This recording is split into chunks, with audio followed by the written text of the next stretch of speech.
So it's gonna It's be on there. mine. It's on mine too. Good evening, good evening, good evening. Welcome, welcome, welcome. Episode 11, Season 3, Life Off the Bench, where we are real people with real life issues seeking to give real life results. Man, hey, this has been the longest week, I tell you. Seems like every day has been 48 hours. I can't speed time up. I don't know if I'm supposed to anyway. I'm just not, I have not been able to keep up. Hey, we want to shout out to our title sponsor, Off the Bench Sports. Yes. And as well as our sponsor for tonight's show again. Bam!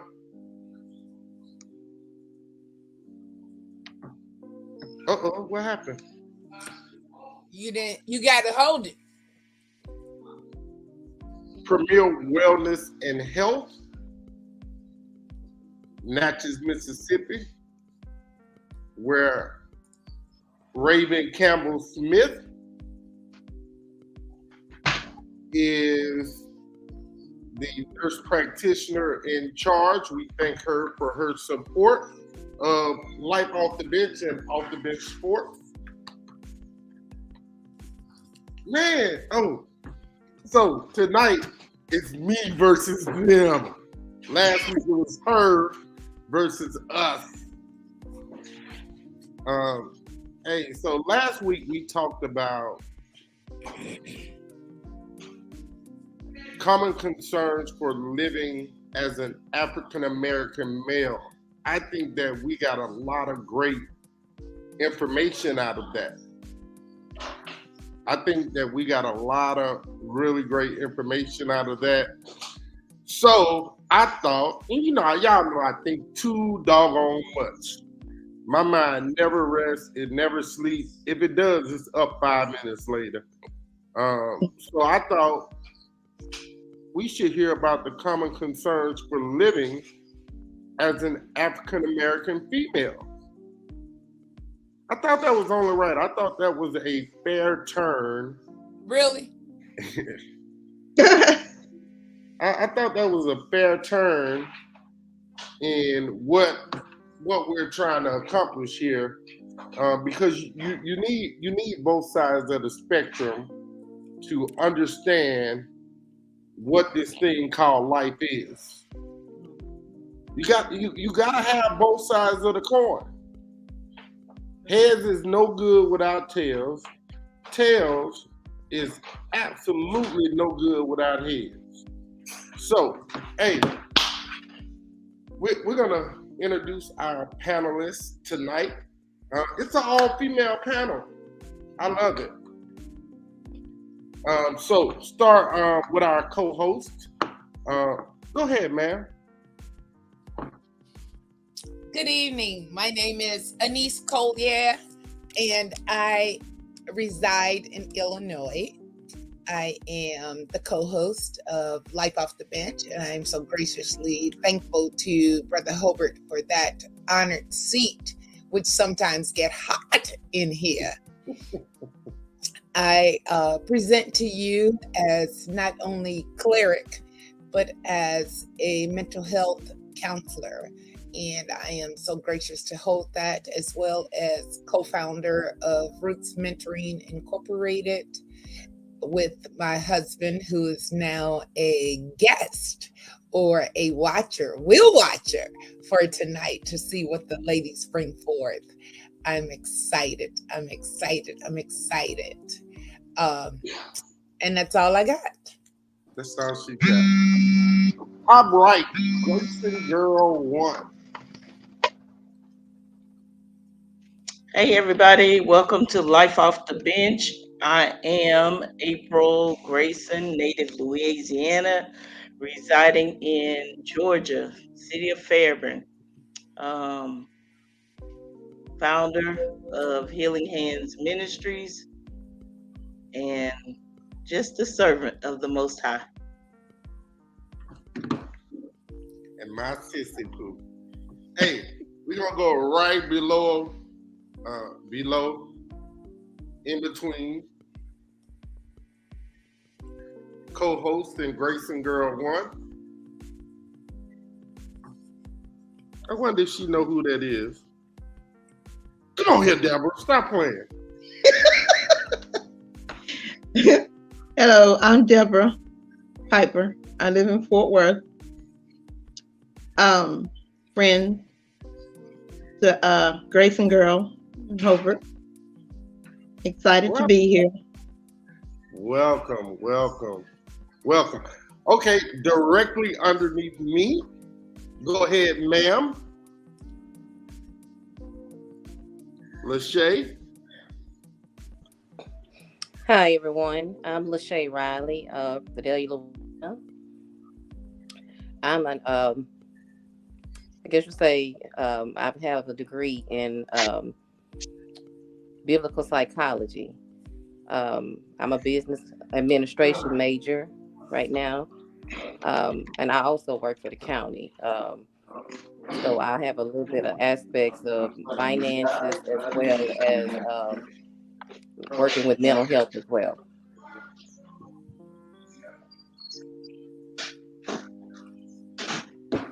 All right, there we go. That's looks like our panel for the moment. If anybody else comes, like always, we'll add them. Hey, welcome, ladies. I can't even lie to y'all. Generally, I'm. This week been so hard for me, man. I was not able to really focus, but I'm Ray Charles, so I think we should just go in this direction.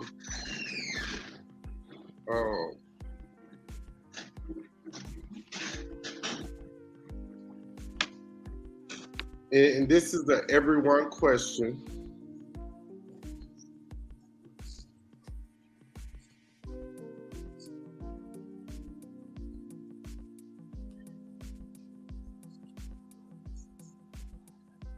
What did you think of, as a young lady, growing up in your respective areas, living as a young African-American female? Co-host. What do we think about what? Yourself, life as you knew it growing up in your respective areas. Life as you saw it through your lenses. Was there something in particular? No, just whatever you saw, that made you happy or made you sad growing up in your respective environment. Oh, I don't know about the other ladies, but that's a huge brushstroke. You always brushstroking me. Just your It word. It is because I was surrounded. So first of all, I'm the youngest of 4 and the only girl. So I had the pleasure of being a daddy's girl. And so for that, I had some princess tendencies. But then I had a very dominant mom who gave me real life issues for the real world, who taught me corporate and household fundamentals, who taught me in my home, God was always first. And so I was deeply rooted and grounded in faith. And I did not see the world as a scary place, but as a real place. And in a real place, I was taught that anything I wanted, I could have, but it came with caveats. And the caveats were that the first thing they would see is my brown skin. And because of my brown skin, and as I continued to grow, they would see my stature. And with those things, I could control the narrative. My presence, my voice, and my brown skin. And I learned to control me, um, in my future, my hopes, my dreams, and go forth with that. And so, because of that, I didn't allow the world to control my mind, my time, my energy, or any of those things. So I was not a follower in terms of trying to do the fit in thing, but a leader. Um, and I understand that a leader follows. A good leader knows how to follow. So I learned all of those things. So I was very inquisitive. I learned how to be assertive without being aggressive. I learned how to be feminine, but yet um, useful in terms of knowing how to fix a tire, knowing how to paint a wall, knowing how to do the things that were necessary to sustain myself, but still being very comfortable in the skin that I'm in. And all the while be thankful and grateful and appreciative of human life and learn how to serve others and be respectful of everyone in their walk and space of life. And as we just passed Thanksgiving, learning how to reach out to everyone in their selective station in life and be available and give. So when you say, what did I see? I saw life and life everywhere, be it life in children's laughter, life in our geriatric older seniors and elders and respect them, life in the middle stations, life in sibling, life in family, life in community, life in corporate, life in education and the importance of it and what you put in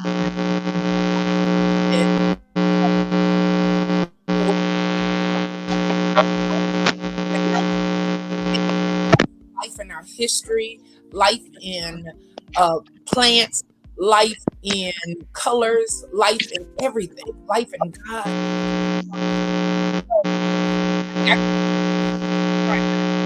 But I saw life in the respecter of life. So, yeah, I saw a lot. Lachey,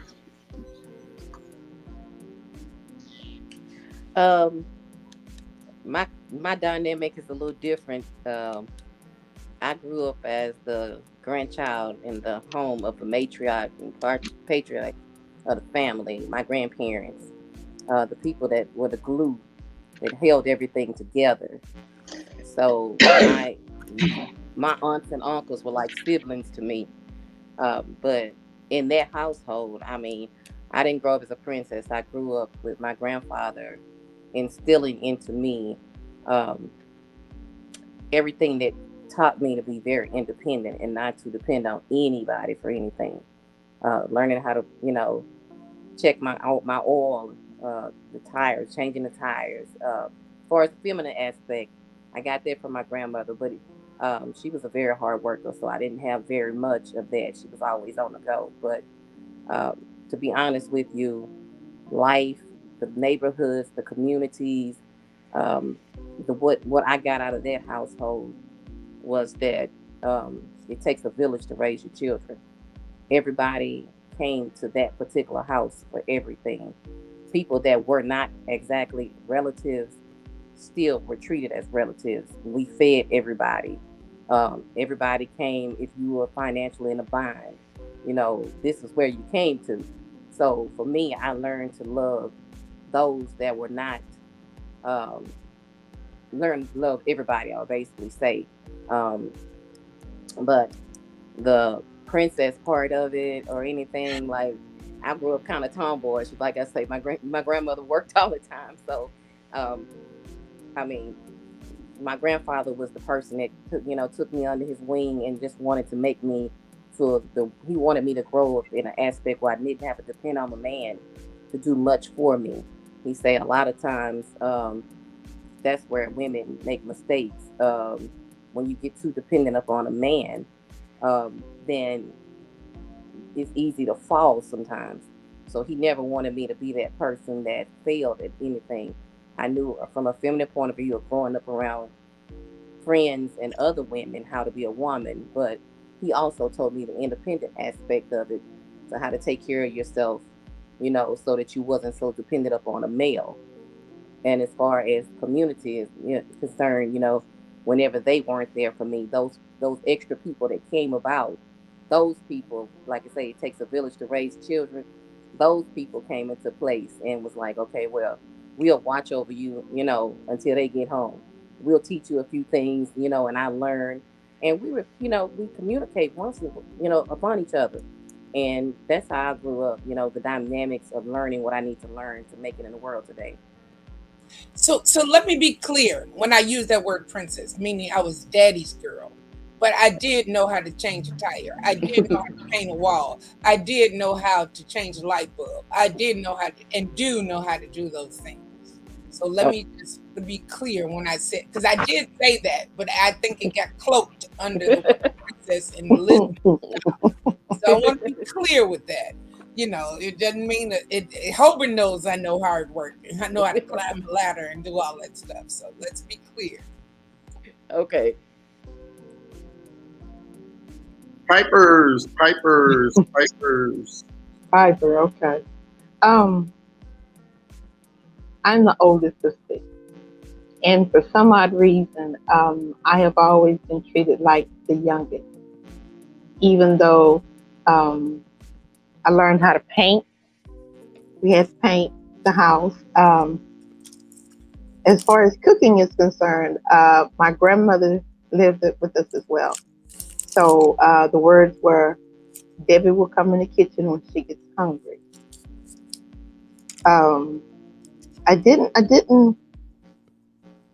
Can't say a lot about the community because there were so many of us.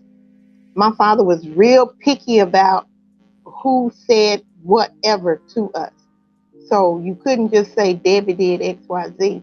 He'd always have to say, okay, what did you do to make Debbie say that? He was very protective of us. He was, and my mother was more of a person that said, I want you all to go to school. So unfortunately, I ended up following in her footsteps. She had her 6 children and went back to college. I had my 3 children and went back to college and got my 2 degrees. So as far as what I would say, I overprotected. I say I was overprotected. I had pretty much what I want. Like you, Anise, I was a daddy's girl. I didn't have to do things like learning how to change a tire, which is a downfall right now. I don't know how. I do know how to check the oil in my car. I know how to put air in the tire, but I have to get somebody else to change the tire if that's what's needed. So as far as I guess it's just like I do know some things, but then again I don't. I was sheltered, but then again I wasn't, if that makes sense.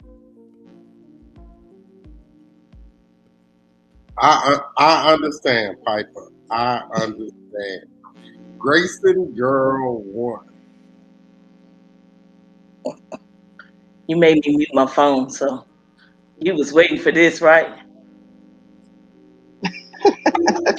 I had to be around the way, girl. No, just kidding. So I grew up in the house number 4 of 5, and I am the only girl. I had the best of both worlds. Like, I was a daddy's girl, I was a granddaddy's girl, but I still got to experience the joys of my mom and my grandma because they wanted that little princess because I was the only girl. Unfortunately, I was fighting against that, trying to be the tomboy. So I know how to change the tire, I know how to check the oil, I know how to do it all. I know how to comb hair, I know how to cook, I know how to clean, you name it, I got it. I'm almost like Shirley C's. I got beans, greens, tomatoes, potatoes, lamb, ram, you name it. I got it. I got it all. Like, but really, growing up in a household full of boys, man, you can't help but to learn some stuff. Who you gonna play with? They weren't playing dolls, so I had to make them let me play football, and they'd be like, "Ma, tell her she can't play," and I'd be like, "Yes, I can." So, growing up, from my eyesight, it was kind of different because I was a teen mom. I didn't have time to say, I can't do this or I can't do that. I had to push forward to be able to do whatever it is. So what I learned how to be was I learned how to be a strong person, no matter what the obstacles were. I joined the military at 18 and I swore I wasn't never looking back at my hometown. And to date, I pretty much have not. I can go anywhere and make it home. I have friends in several states that are very dear and near to me. I'm here in Georgia by myself. I just told my brother I don't have no friends. So it's funny, that we are here because you learn how to adapt. And that's what I learned in the environment that I grew up in. I learned how to adapt to whatever situation I had going on or whatever was going on around me. We had some very strong women and men that were surrounding us as we grew up. I wasn't exempt from whippings. I got the same whippings they got. Man, did I probably got a couple of more than some of them because I was out there. Yeah, we gonna leave that at that. But I am, so as you see my name, Grayson Girl 1, I'm the first generation of my lineage now because my mother is gone, her mother is gone, and so it's me. So I got to be the one to set the example for my nieces and nephews. I got to be able to one to tell them we set the standards high. So if somebody else comes, they got a high ladder to climb. They can't just walk over. So yeah, I'm that girl.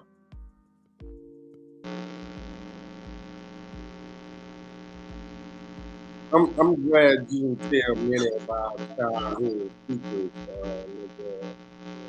I We hate can't that. hear you.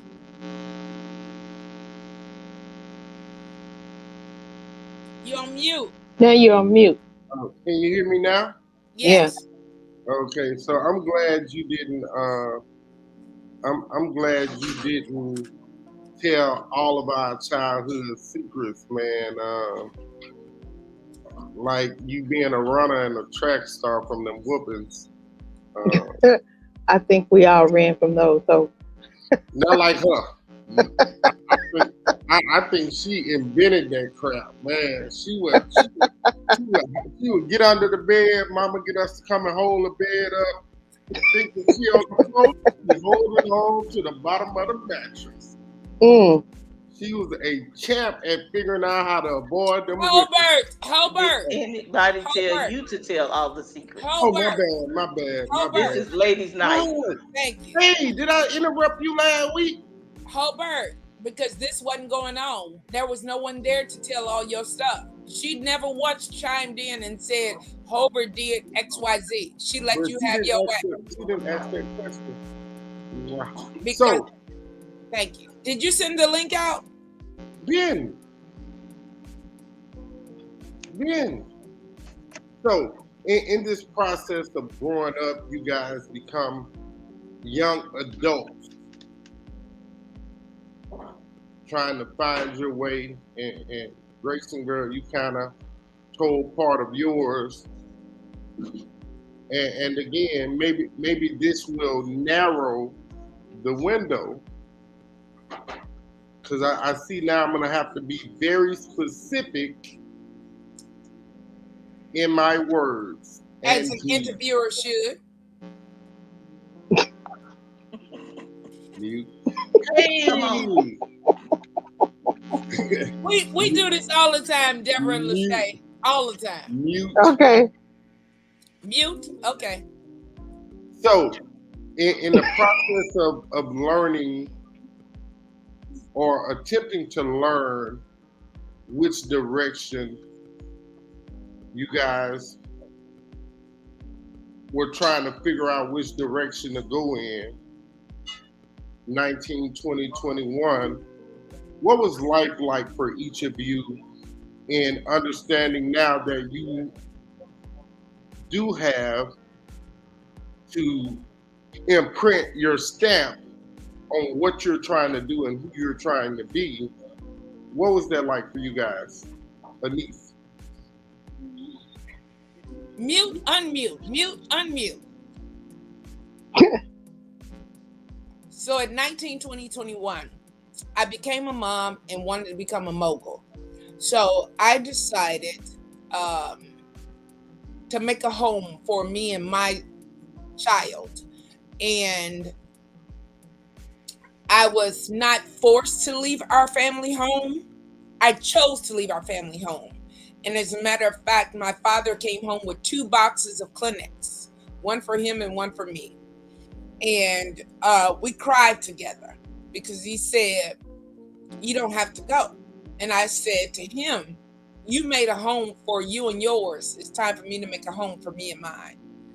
And I finished undergrad, went on to grad school, and went into the corporate world. And I was determined to not let one little baby stop a Black woman. And so I forged my career, and then I answered my calling to the ministry. And so then I continued on to grad school after I got my first master's and finished seminary. And then the rest was, I just kept going. I just kept going. My mother would just continuously say, "You could do it. You got this." And I'd come home and I'd continuously, "You got this.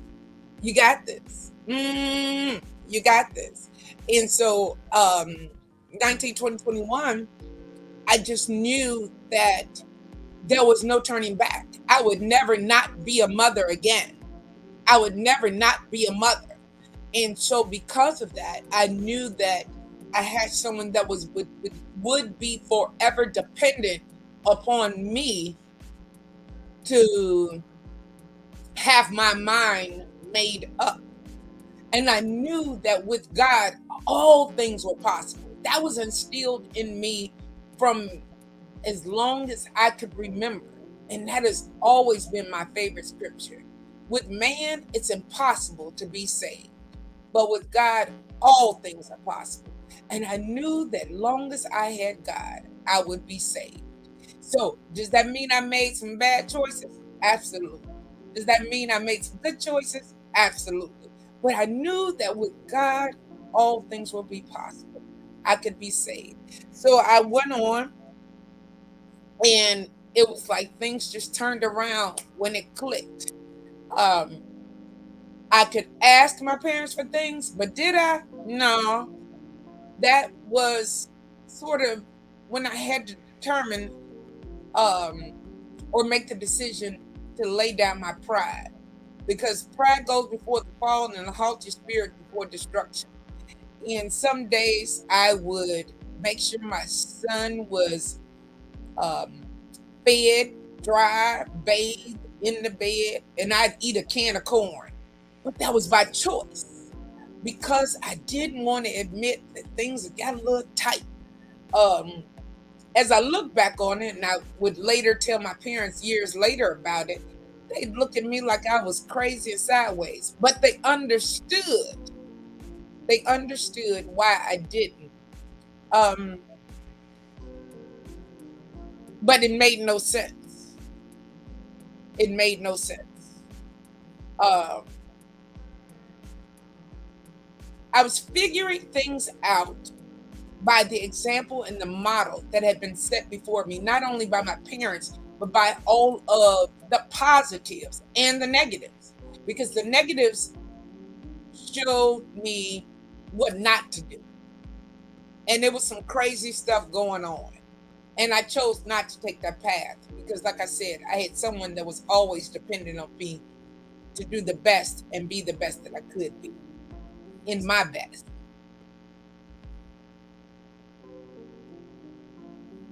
Lachey?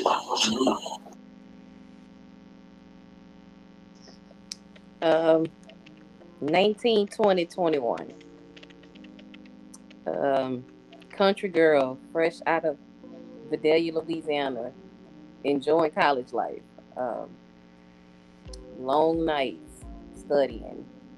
Um, I can say, for one, work study was my friend. School and work study. All I did was work, and I felt like I was um, by myself. I didn't know anybody. That college student, just trying to make it. The aspects of all of that, all I knew to do was just to survive. Try to make everybody proud. If I guess if you know what that, if you understand where that I'm coming from with that, don't go there party, um, you know, be the person that end up back at home after your first year at school. Um, just get there and stay focused. Everybody around me, my classmates from high school, were having kids. Um, I actually held out until I was 27 years old. Um, with the one, I'm one and done, but that one is enough. But my life at 19, 20, and 21, it was just college. Basically, is what I was doing, just trying to, gain that degree, the knowledge that I needed. I went from an indecisive period of trying to figure out what I wanted my major to be. So I was one of those students that right in the middle, I switched majors. So I went from computer information systems to business administration. Um, so again, it felt like I had to start all over again. Um, so it was constant, just nothing but school, and trying to work and endure different things in life, and try not to be too much of a burden on my parents, my grandparents, and just try to encourage them as well as encourage myself. Mentally I was breaking down because I felt like I was overwhelmed, but through God, I had to pray, keep praying and making sure I could stick it out. um, and eventually I decided to transfer schools. I'm gonna be honest, to get closer to home, less money, to take some of the burden, off everybody. But at that age, all I knew was just to get an education. That's what they kept saying. You're never gonna be anything without your education. So that's all I wanted to do. That's all I needed to do. That's all I strived to do. And I still hadn't graduated by 21. I was one of them, like I say, I switched my major in the middle. So I still had a couple of more years to go. So just, after I had my child, I stopped going to school. And then I decided to pick it back up down the line. But, now, because of that, I can honestly say I'm teaching her from a different aspect. Don't do what I do. I got a better foundation of teaching her how to move forward in the right decisions to make. And if she does fall or make mistakes in the process, it's okay because I'm here to help you along the way. You know, so sometimes that backbone that was given to me, I'm giving her double. Okay. So I'm gonna ask this. This is an ask, please. Maybe I didn't narrow it down enough. You're supposed to be. It's okay to talk about your environment and what you saw in your environment as an African American female, and not so much about how your development was growing up.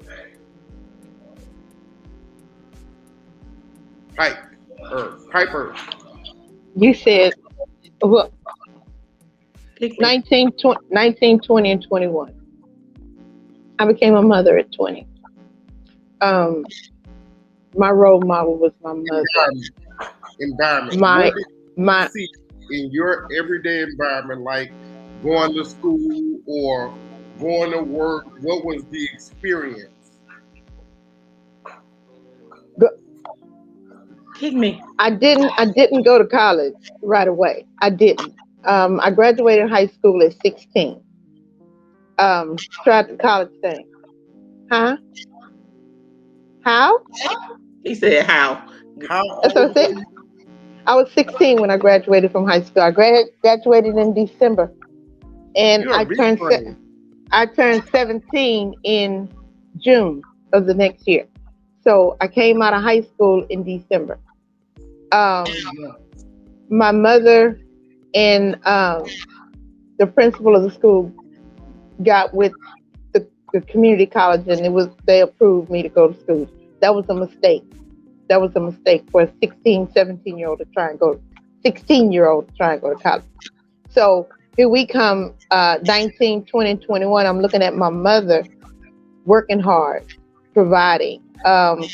In the neighborhood, that's all I saw was hardworking women. On the street we lived on, there were 3 men, 3 fathers that went to work every day, made sure that all the kids on the block were okay. The women were going to work every day. I think there were 2 women on the block that went to college.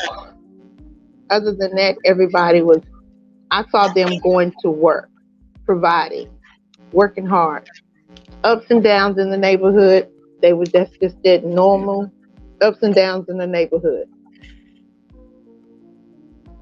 I'm not sure exactly what. It was just hard work. It was really and truly hard work seeing them do that. Did I do better? A little bit. Did I go to work every day? By the grace of God, I work from home. I work from home. I'm able to spend more time with my children. My children are adults. I have grandchildren, and I just recently had a great grandbaby. So, yeah, just recently had one. It just kind of messed me up a little bit because I became a grandmother. When I became a grandmother, my baby was 9. My baby was 9 when I became a grandmother. So it was tough trying to raise my 2 little ones and her little one and her. But which is something that my mother didn't have to do. So she got her first grandbaby when she had no little children. I take that back. She had a 10-year-old. Yes, she did. Yes, she did. But again, that's what it was with us. Just working and going to school and providing. I didn't have to get a full-time job until after I had my baby. Before then, it was, what do you think you're going to do? And we decided. I hadn't decided. I just started putting makeup on and spending daddy's money was all it was. That's because you was at home chillaxing, Deborah. You hear me? Yes, I was. Yes, I was. You hear me? Yes, I was shopping, spending daddy's money. That's what I was doing. I really was. Now, Mama didn't like that. She said, you have to do something. Whatever you get by the sweat of your own brow, and you will appreciate it. So you appreciated shopping? I sure did. None of you guys had any adversity growing up? None? Man, I had all the smoke. See, you don't want me to talk. Yeah, I did. My brother would not allow me to date. I told you to let me speak. Don't tell me to be quiet now. I was a teen parent. I had all the adversity. So at 18, 19, Again, 20, I should have been going to college. But guess what I was trying to figure out how to do? How to be a mom and a big sister to you. You were great. And, Go ahead, tell it, April. and being a big sister to you was a lot of hard work. And so at 18, 19, and 20, I was already enlisted in the military, taking care of a then 4-year-old.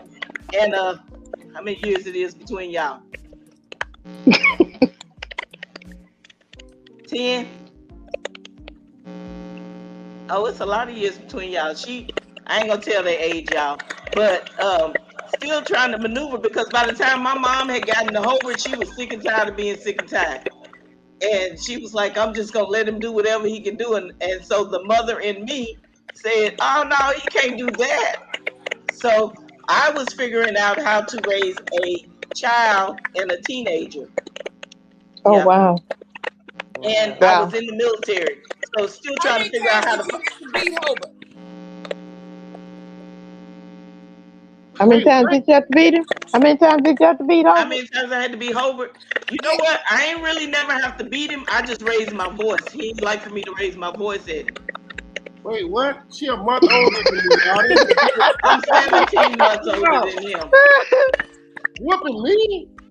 I'm Better 17 let my months daddy older whoop than me. him. Y'all gonna finna let my sister whoop me. Wait a minute. Wait a minute. Wait a minute. Hobart.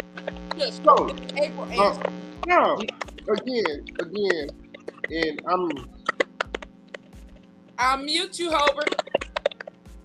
okay. You want me to I'm mute trying you? to figure out. I'm trying to figure out the right words.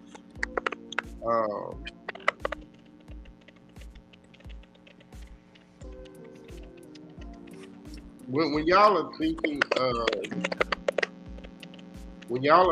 of the questions that I'm trying to ask you, that I'm trying to extract the topic out of you guys, just keep the topic in mind in your response. Living life as an African American female. And so in your mind, you're living life as an African American male, which may not always be the same. So my difficulties growing up may not have almost mirrored what you had to endure. My biggest thing was I was an honor roll student, but yet I was a teen parent. And so you say, how does that go together? You had to be the biggest dummy, but the smartest dummy. No, life happened, and just trying to experiment some stuff happened, and you get caught. But I still had to figure out how to be a young Black teenage parent with some strong Black women that said, this is how life is going to go for you. You're going to still go to school. You're going to still be on honor roll. You're going to still take care of this little baby that didn't ask to be here. If you want to still play sports, because I was an avid sports junkie, you can play, but remember all this other stuff that you have to do as well, and nothing will go left unturned because you don't have a choice in the matter. So I grew up thinking I didn't have a choice. Failure was never an option for me. Absolutely. And no matter what I did, failure could not be an option, because if April failed, then she failed that little 4-year-old girl that she was raising. If April failed, then she failed her little 17-month younger brother that was growing up watching her from his perspective, who he thought was the best sister in the whole wide world. I'm not just saying that, y'all. He really thinks that.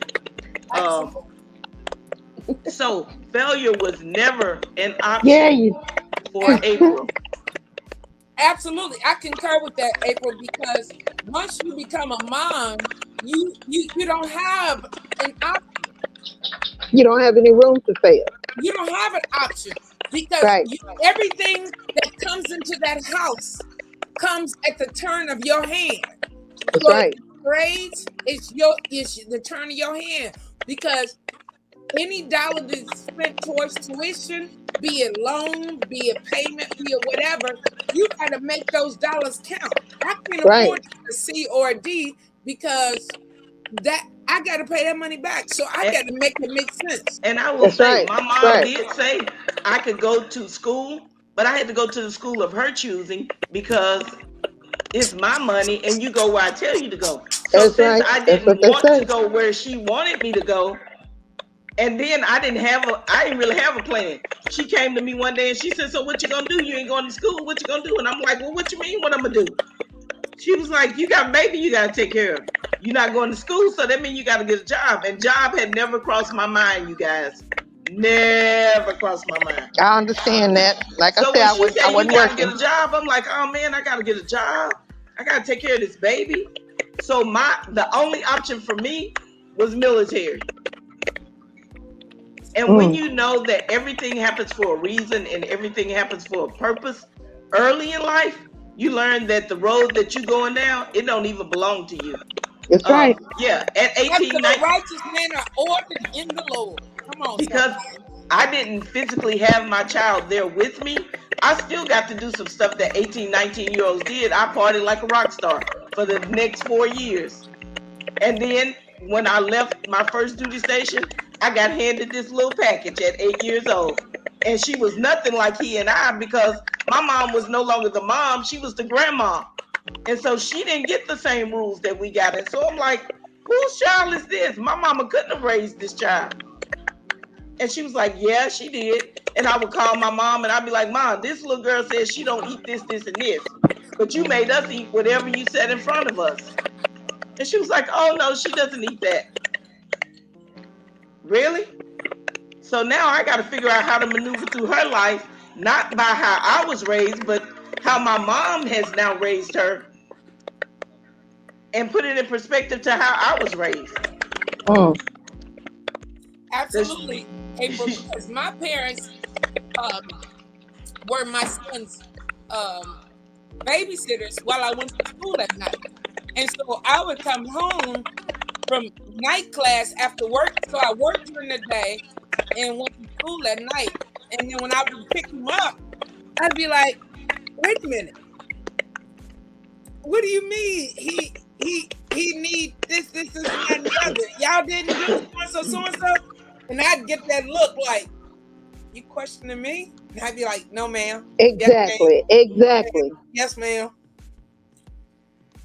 No, ma'am. Yes, ma'am. No, sir. Yes, sir.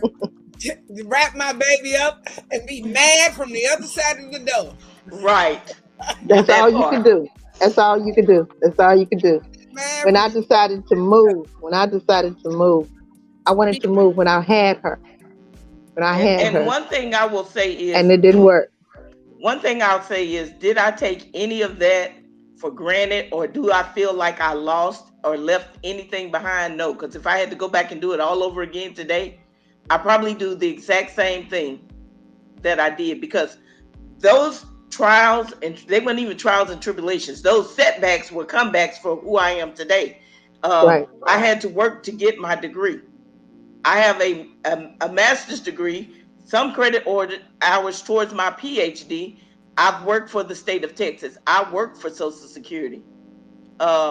These are all things I accomplished. I am if you know me, I'm a proud Navy vet. I'm sorry. So,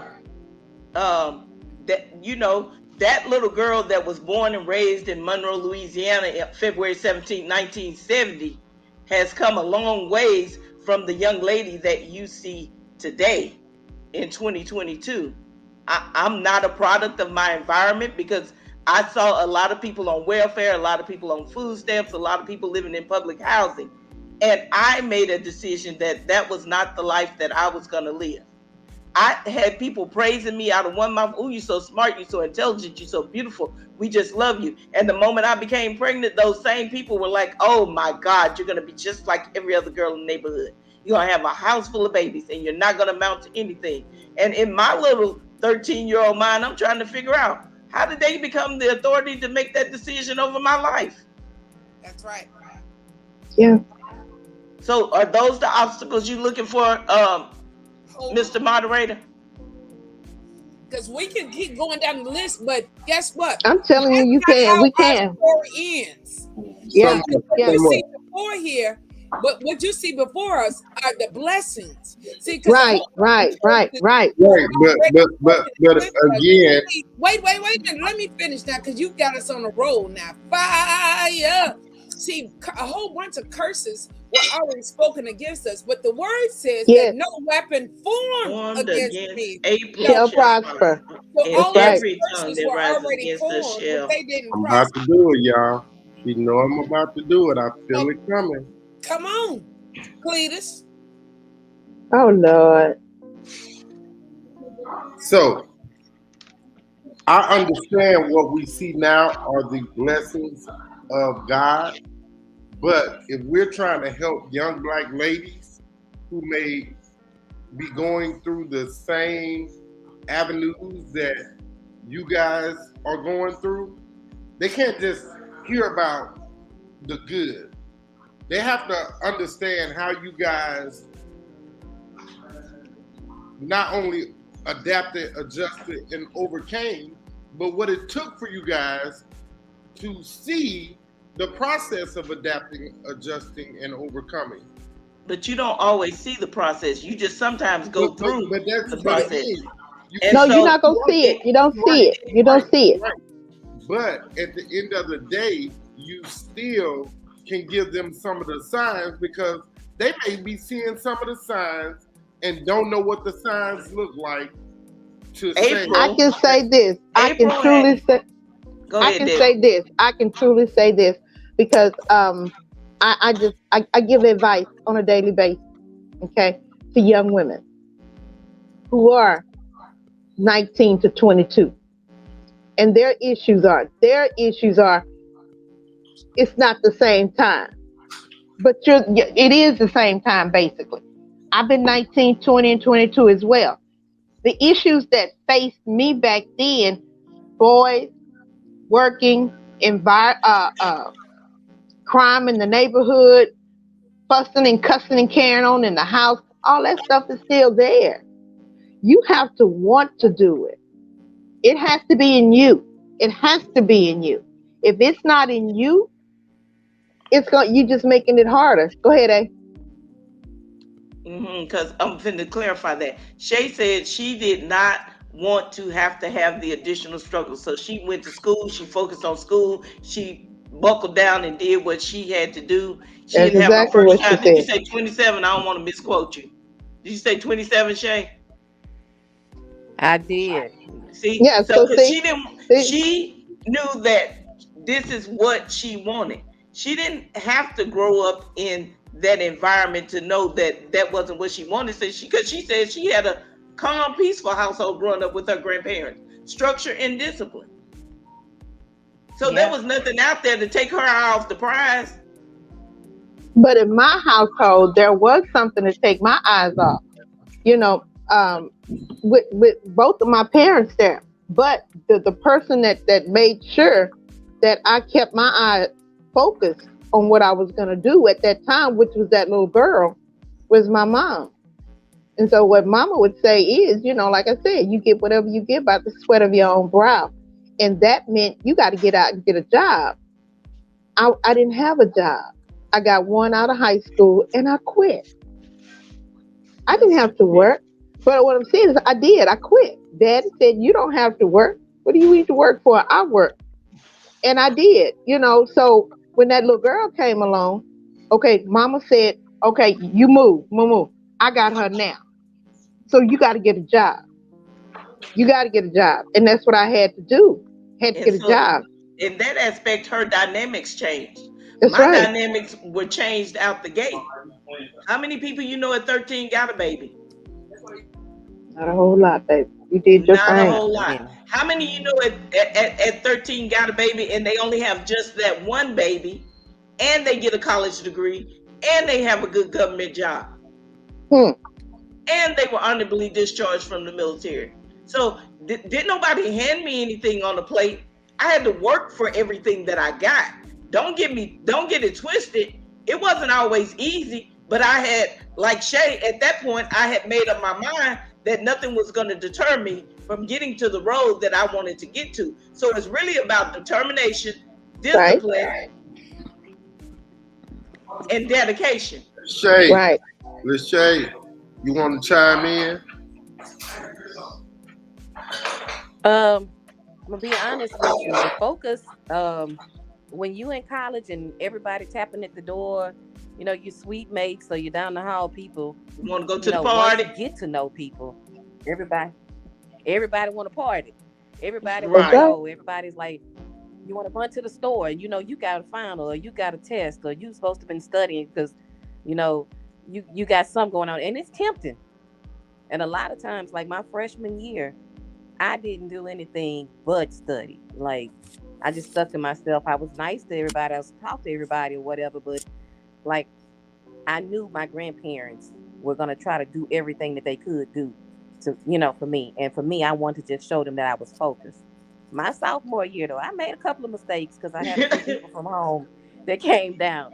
And so, I did go to a couple of parties. I did do some things, and then I realized my grades were faulty. You know what I'm saying? So then Hmm. I had to get back at it.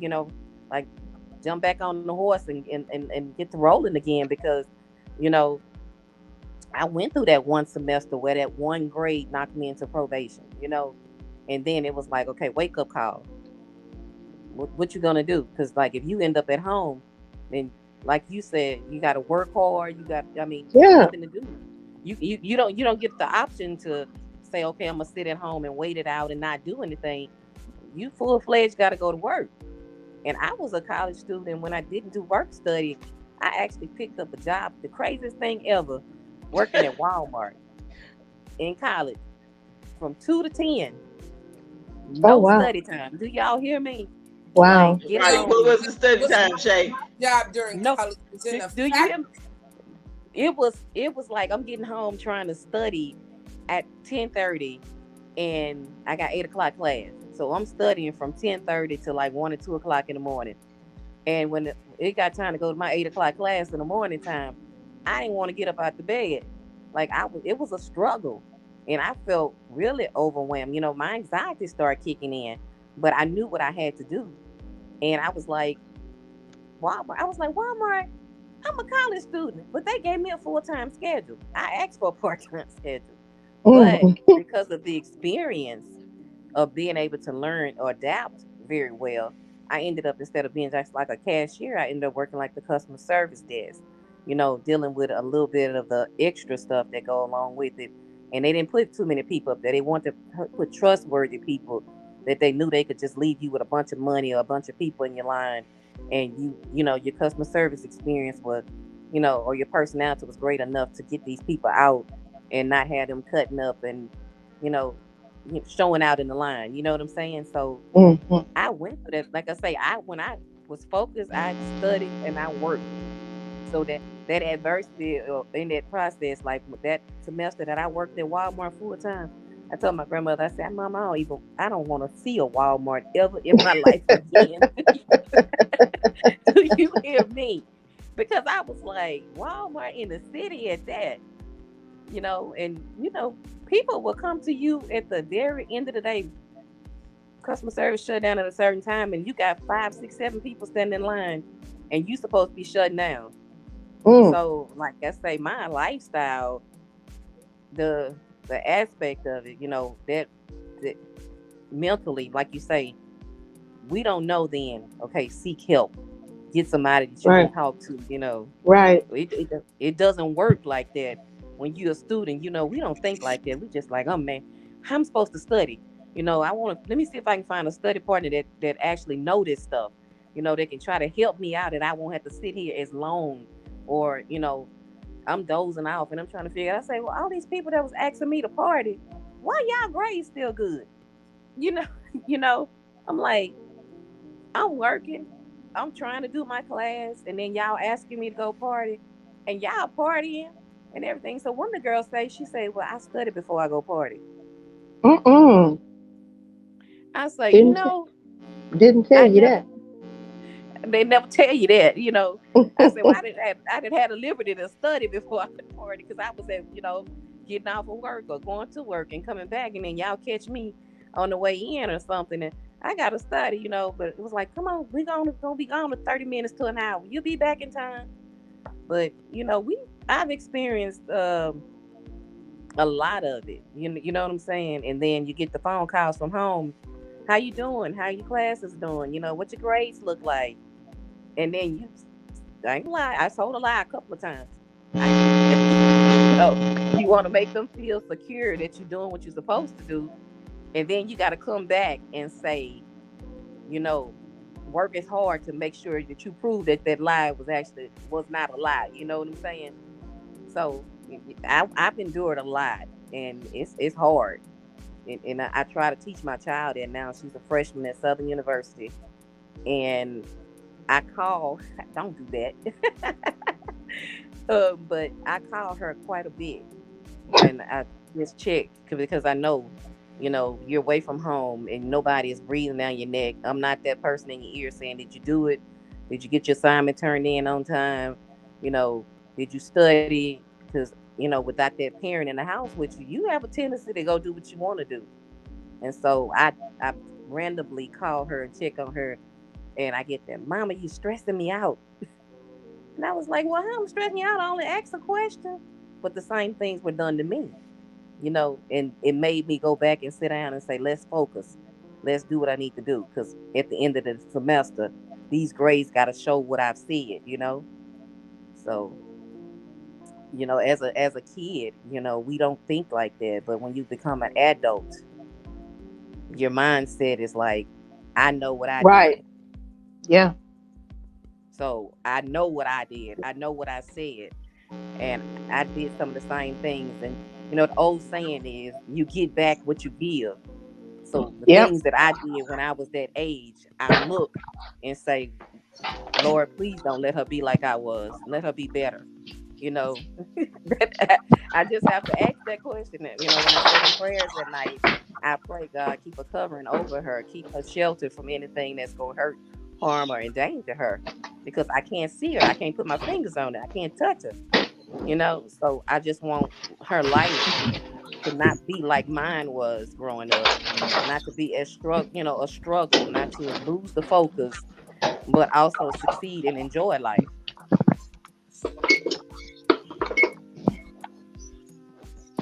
All righty. Hey, y'all. I messed up, y'all. Y'all got to forgive me. We're way past our legal minute. And we need to do the other thing. So, hey, please excuse us real quick while we do our legal minute.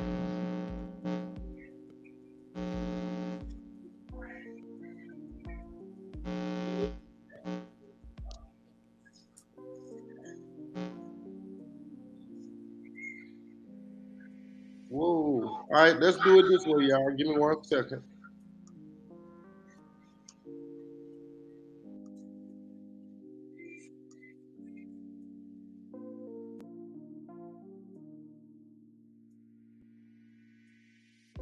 Succession matters, wills, estate planning, and get advice from them.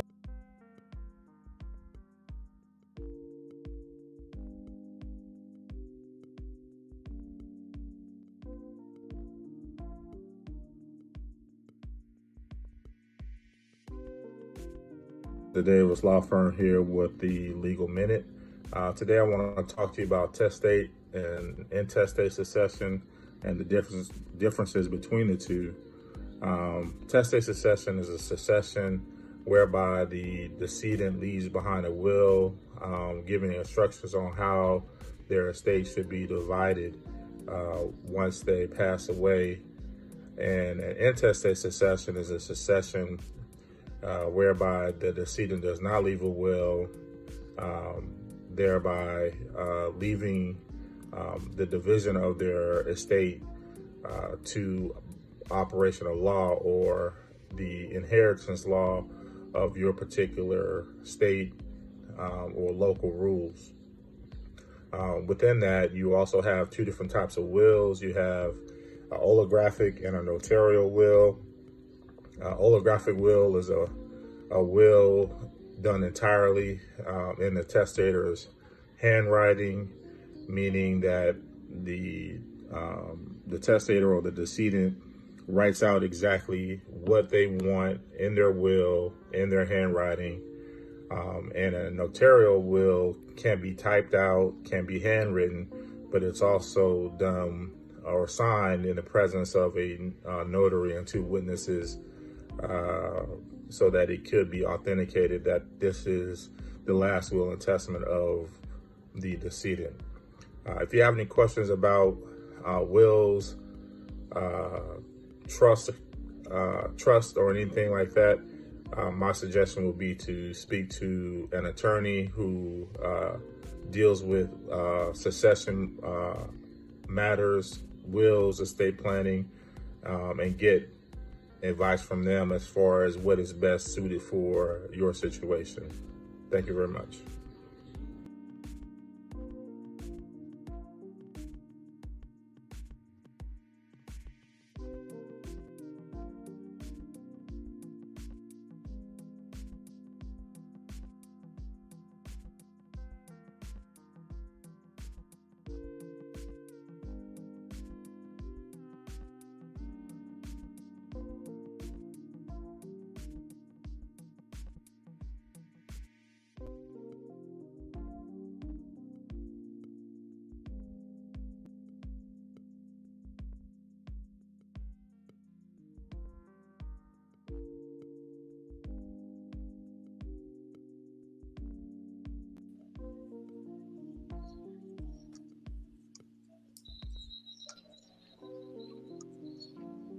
All right, welcome back.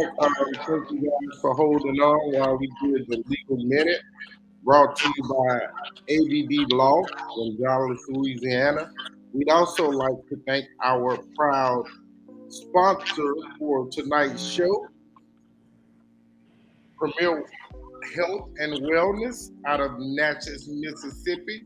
Raven Campbell Smith is the NPC owner. We're grateful that she's chosen to be a part of Life Off the Bench. We generally have a medical minute as well, but no medical minute this week. So, hey, we're going to move on.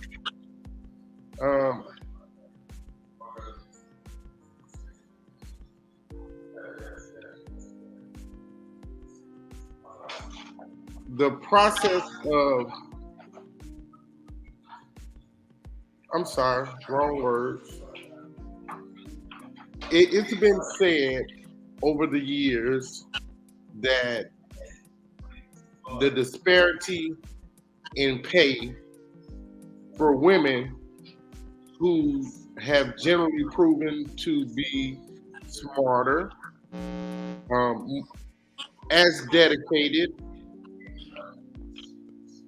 in the workplace, for them to be paid immensely lower than their male counterparts who do the same job. And I think it's getting a little better, maybe. What are you guys feeling about that as women? Anita? Oh, I must be first on deck. So I absolutely and totally agree. There is a true disparity in pay.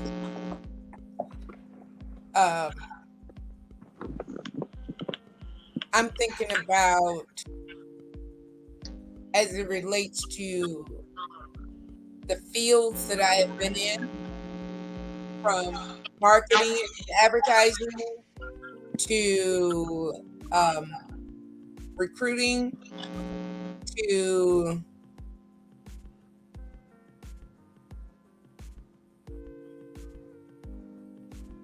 mental health.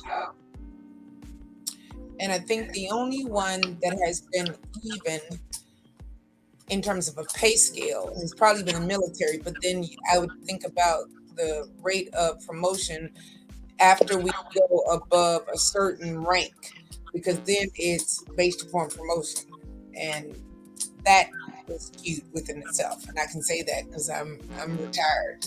What they gonna do to me? Who gonna check me? Right, April? Right. So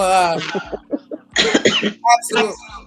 Uh, and then we think about, how it is that America or society views male versus female when it comes to hiring, and then who makes the decision, even if your is a woman. Um, the bias that goes into that, you're not gonna make more than me, even if the scale is, you know, I'm just using arbitrary numbers. 25 to 30 and I make 28. I'm definitely not going to give 32 even if or 30 or 32 even if your experience warrants that. If you're a male, then I'm not definitely going to pay you more than me if even if your experience warrants that. So it's just so many different dynamics and they become personal based upon gender. And that's pathetic.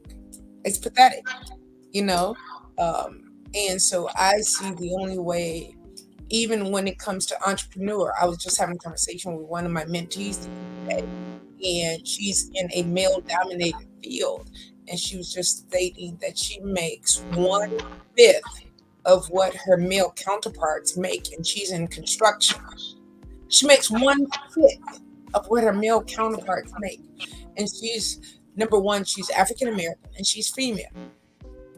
Why is that? Because that's how our society views women first and second African Americans, or vice versa.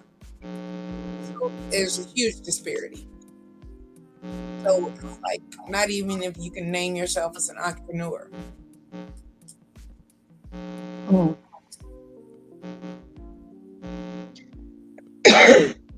Lachey, Um, I agree with Anise on that. I feel that there is a big disparity between male and female counterparts. Um, and I feel like as women, females, we have to prove more um, to get the slight bit of a raise or get close to what their pay rates are. Um, I've experienced it through a couple of jobs. And I was told after 6 months of proving myself, then I can be, maneuvered to that level.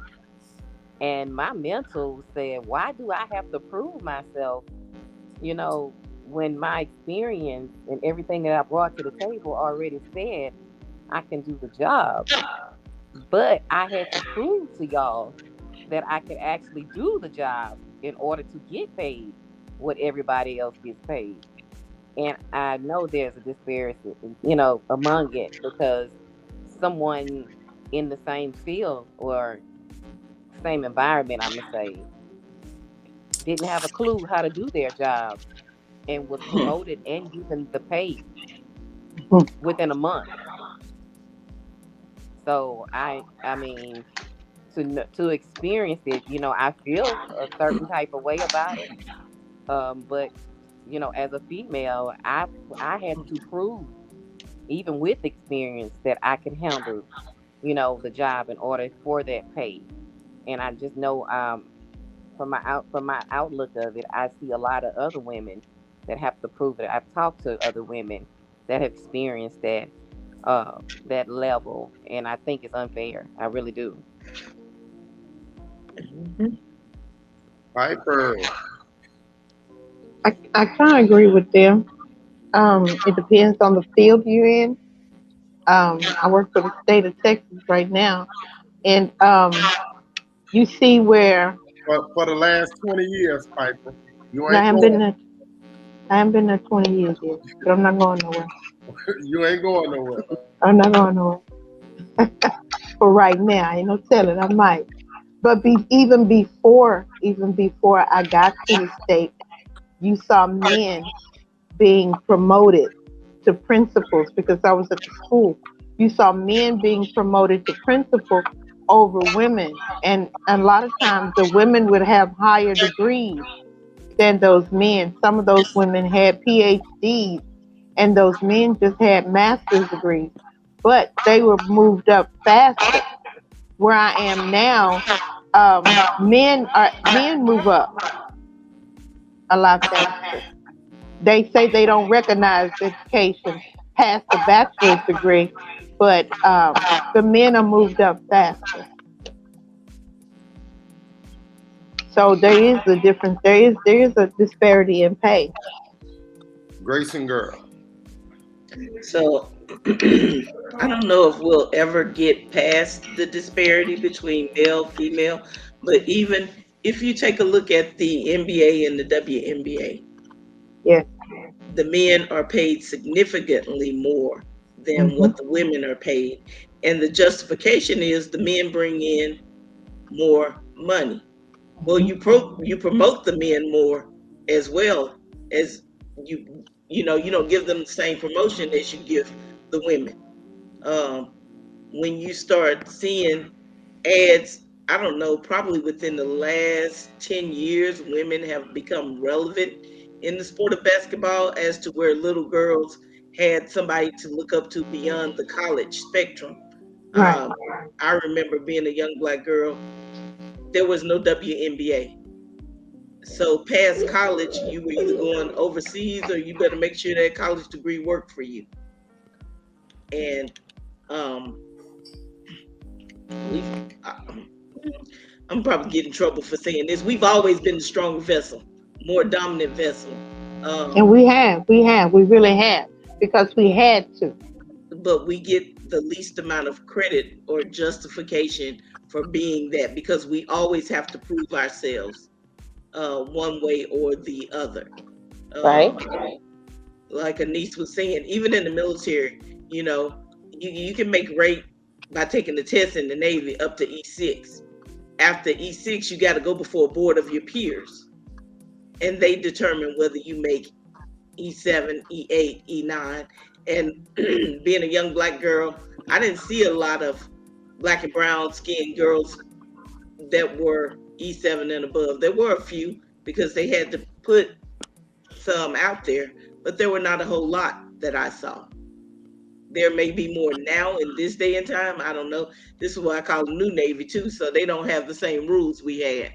I worked for Health and Human Services. They say we all work on the same pay scale, but like some of these people I've worked for, I'm like, how they got their position? Right. Right.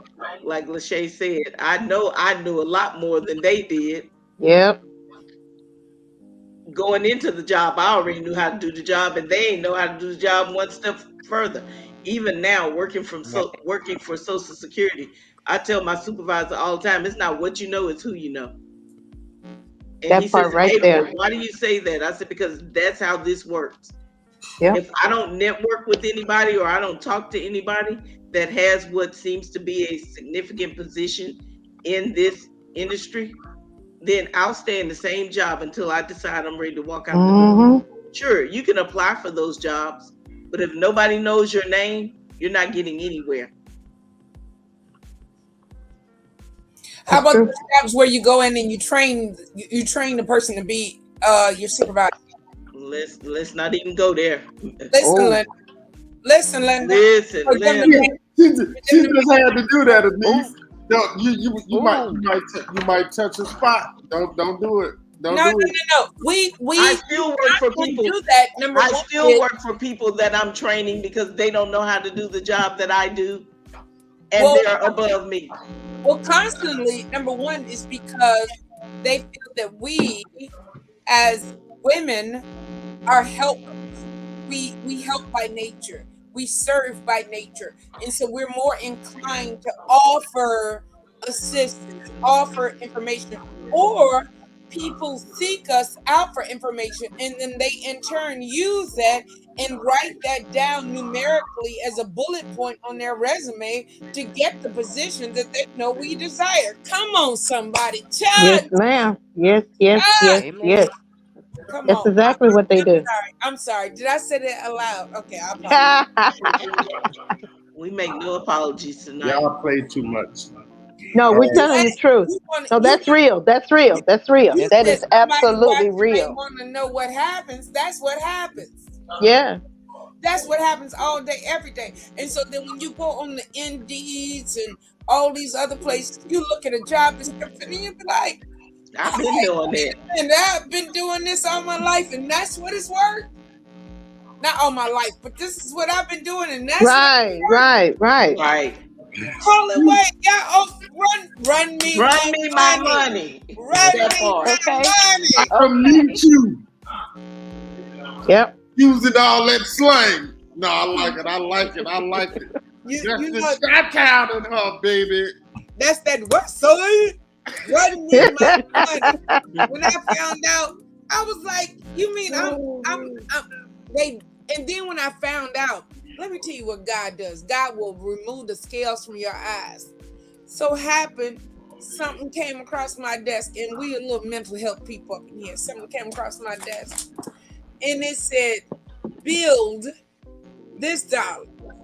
Then it said, you get paid this dollar. No. Y'all Wait, bill what? me for my services for this much money, and I get paid this much money. Right. I need to put the marquee placard over my name so I can bill for this amount of money. Cause ain't no way, Kizzy ain't my name.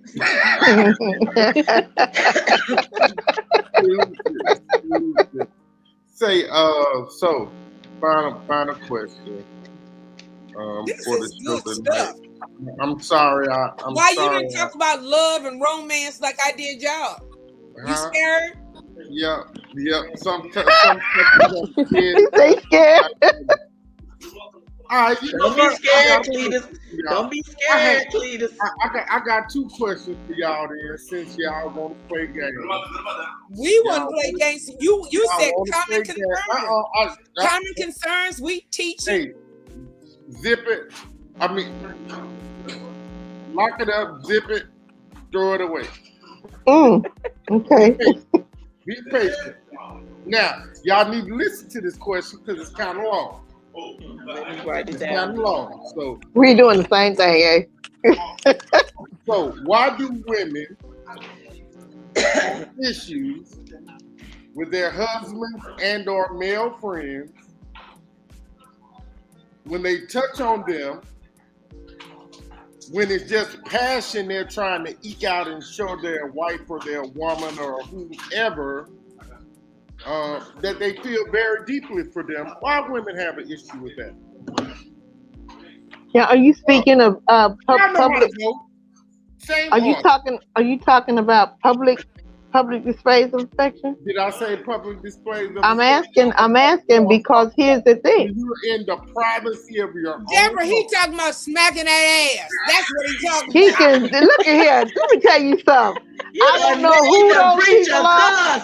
Listen, I don't know who they are, but in the privacy of my home, or his home, or where he can smack their ass all day long.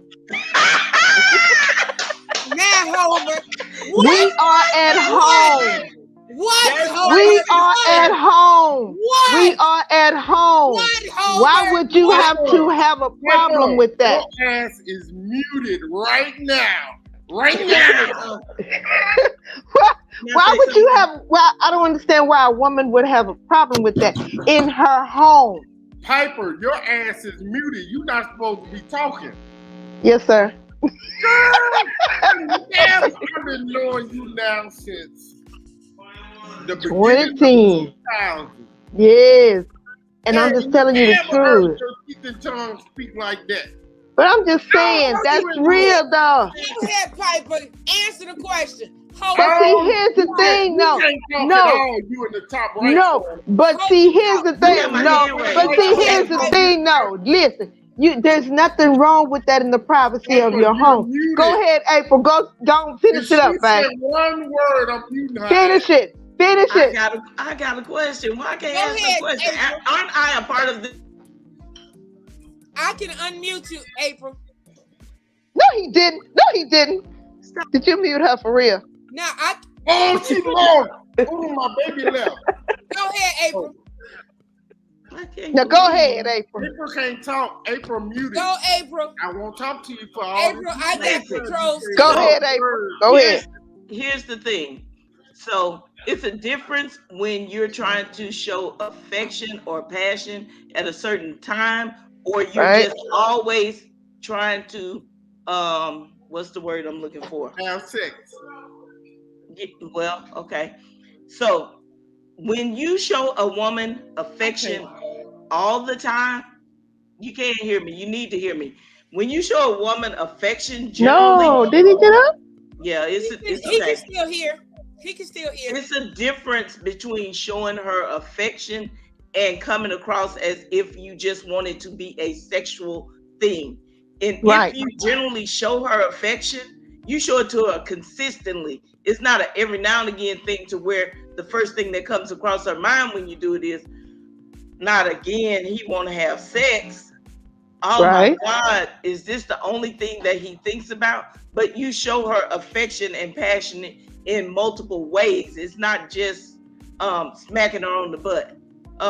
You may just walk up Oh, and you scared of that word, April? no, I ain't scared of it. I'm trying to somebody got to be nice because you and Piper just happened.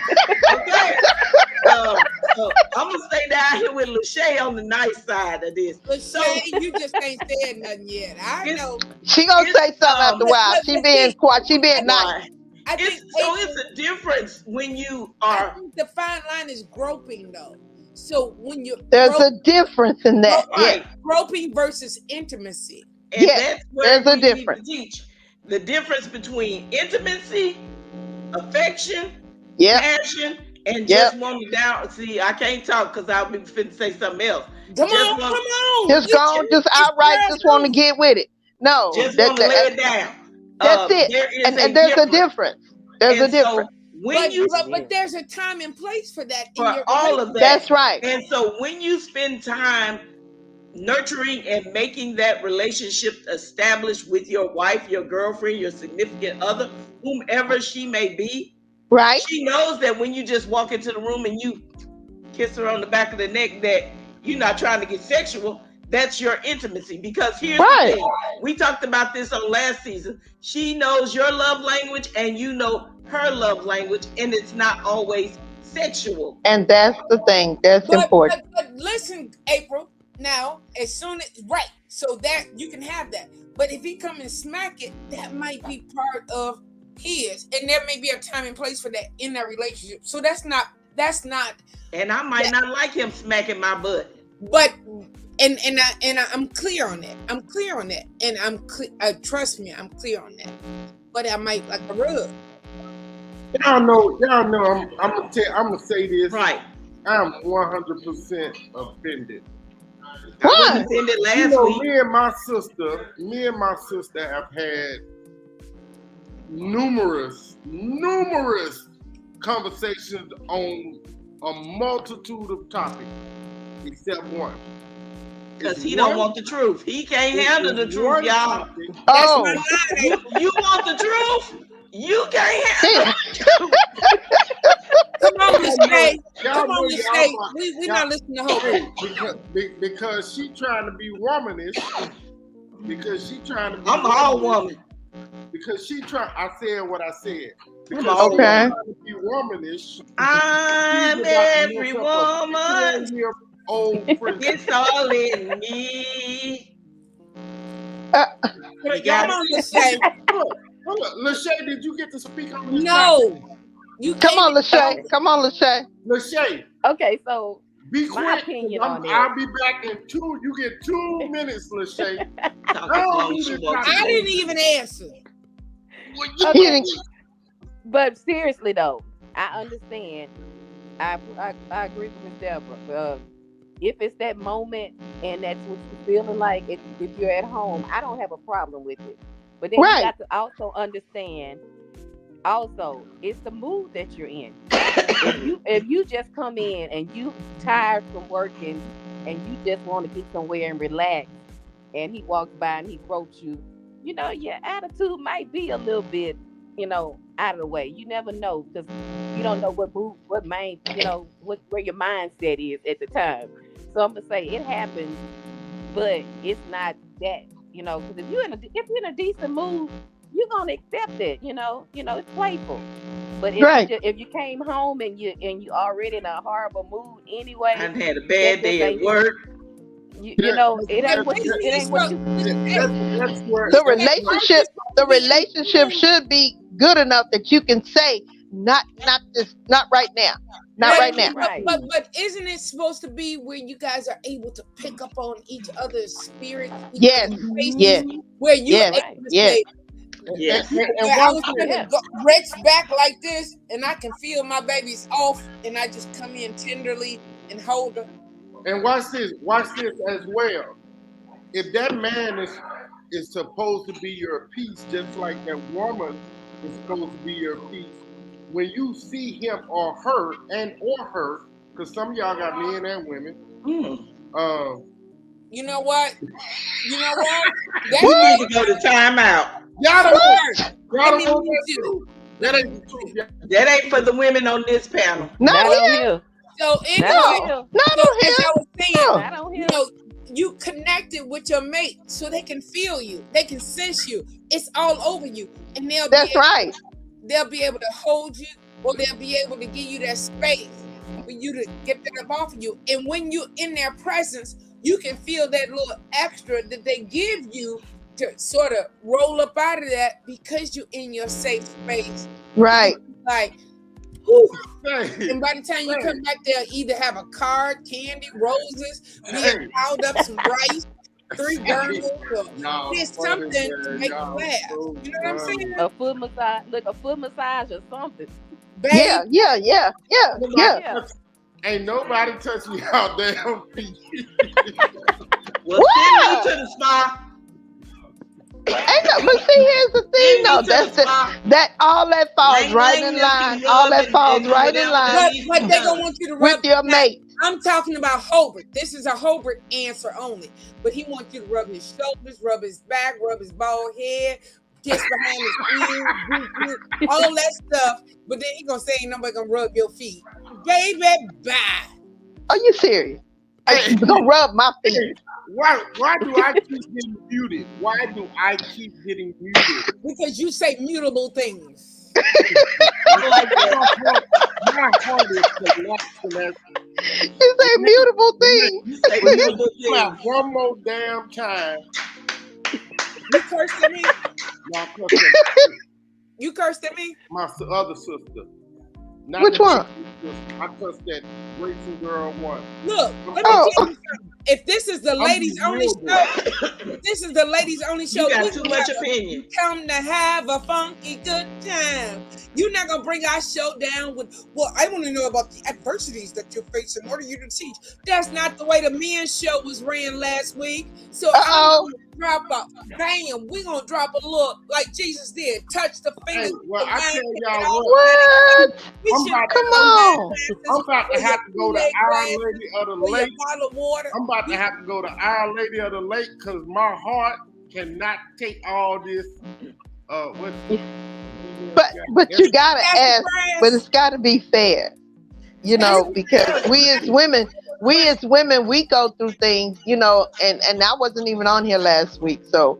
well, But no, last I week, can imagine. Deborah, last week I had the men only, and for couples Okay. that face the African American male living as male, right? So they got to do the things that face the male coming home safe from the men, but they got to laugh and joke and talk about romance and all that stuff. But it was a light, lively, you know, show after they got deep and prolific and you know, fight the power. But you know, we had all that stuff, right? And then he gonna give us, I want to know about the adversity, things that challenge you, that shaped you, that mold you, that made you. He not finna give us a whole 3 hours of that. We finna have a funky good time. What's the stuff that we got going on now? Now that we facing our middle age, how do we go to our paint and sips? What do we do for brunch and lunch? What do we do to make us Y'all who we do all are? that stuff? How do we face What you do when your menopause? best friend live 1,100 miles away? See, Really. And all you can do is call and FaceTime. You know, because we both be work. planning a girl strip. Oh, Right. we got another one coming. Got another one coming. Well, what happened when you got your head so far down, you focus on what life's journey, health issues? What happened when you got heart palpitations and the doctor said, we treating you like this here? I'm And you about get to have to go back to the ER because of y'all poor women. Wow. But really, those are things that You we want go to know about through. real life issues for real life people? Yeah, Once you those reach are real over life 50, issues. you start thinking about, is my will written? And you know, you Come got on. people that's over 50 and you get obituaries like the Sun Times and the Funnies. You like, you know, am I taking care of my health? Am I living my best life? You know, Thanksgiving just passed. Should I have eaten every cake? Do I Yeah, need, you know, I'm sitting here thinking about cake. Come on, somebody. Help yeah, us you know, today. Hey, yeah. y'all, I got a sister for sale. Anybody want her, they can have her for She my sister. $9.99. She my Let me sister. tell you something. She's my sister. Hey, She's my sister. She's my sister. And here's the thing though, we as women, we go through a lot. We really and truly go through a lot. And this is why I've never attempted to, wanted to, or tried to have this conversation with the young lady that has been the world to me, because I don't want to know about it. And y'all just started trying to push the issue, push the issue, push the issue, push the issue, push the issue, push the issue, push. Yes, Sissy, push. but you get to know Here's who the she is. commonality of the whole thing. I am a Black woman living in America, and I have 3 adult children, and they didn't get here by osmosis. I have Right. been married 2 times, and I have 2 divorces, so I have real life issues, Yeah. living in a real life world, and I experience real life things. So earlier you asked us what were our things that I've experienced heartbreak. I've experienced pain. Some days Yeah. I'm still experiencing those heartbreaks and pain because I ask myself, am I lovable? Am I worthy of love? What's wrong with me that don't nobody love me? I must be ugly. We I ask myself we those come from no ugly same women. questions. But the point is, I but the ask point myself is, those are same things that we questions go through that sometimes. other women ask themselves and go through. Meditra said one must understand that we all need our time and space and energy for ourselves. Sometimes we don't want to be just touched. And so everything that any of these other women deal with and experience, as your sister, you need to know that I experience those same feelings, those same emotions. Because And she's a woman. I desire to have the same thing that they have. I want an Alfred like a niece got. Maybe not like Alfred and the niece because they got their own special thing, but the one that's created for April. And it comes along. The one that is going to know how to love me in all my imperfections. That when he sees me, he's not threatened because I am educated, because I do have a good paying job, and feel like Right. I don't need him financially because I can do all that for myself. Because no, that's not what it's all about. Right. And we get to a point in our lives where we are now, where we identify and we re-identify who we are and what our needs are. Because Right. they're ever evolving. And so that's why So you what see I the needed- evolution of who I am today. Because Right. I didn't stay stagnant. I kept going. No matter what life handed me, I kept moving. I kept going. Not that I didn't want those things just because Hobart doesn't want to know that I want those things. Just like you want them. Hello? You want. Listen, She wants them too. She Exactly. wants those things. So when you She ask wants those us, things. And guess what? Here's the icing on the cake. Here's the icing on the cake. You can't give them to me. I know They have to come from someone. So here's the thing, though. You listen, know, Robert. you said that's the conversation that you can't have. You haven't had with her. Okay. Right. What you need to understand is there are some things that's going on with her, and as a man, you might be able to say, you know what, I can't help you with that, but I can throw you a little advice. I can Not throw even you a little advice. Not even advice. He just needs to be present. He might not even say Just a word. listen. Just be present. Just listen. Right. So when we identify who we are, and your questions are very I valid. believe I'm having to go through all this. Can Yes, y'all believe I'm getting Yeah, yeah, yeah. You got to go through this. as a you young believe I'm woman. getting all this estrogen from 4 different women? So who Yeah. we were Lachey said as a she ain't young saying woman, nothing. and who we were as a young adult, and who we are now as grown women, We're totally different. We're different. we that core may be the same. Hey, can I Right. can I ask, may I Have your show back? I don't even care about that because it's our show. Okay. I just happen to be the host tonight. Okay. Tomorrow, hell, we never know. Next week, Piper might be the host, or you and Sissy who might host, co-host. I don't know. Never know how that's gonna go. But at the end of the day, can I ask my last question? Sure. I'm way over Good. Okay. the next shit. Y'all. I'm struggling with this, y'all, for real. So what would you give to a young person coming up in today's society? What would we what now? Coming up in today's society. And I know some of you guys already mentor young ladies in your community and your communities and all that.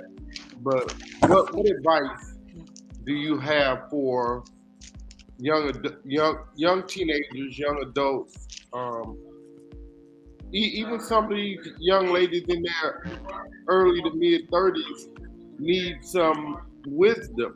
What wisdom and knowledge do you guys have for them? Elise?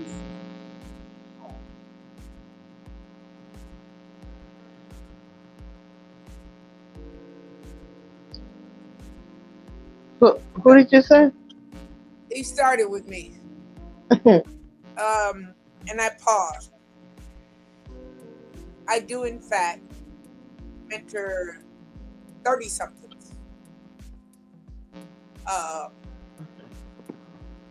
And the one thing in this group, and their name is let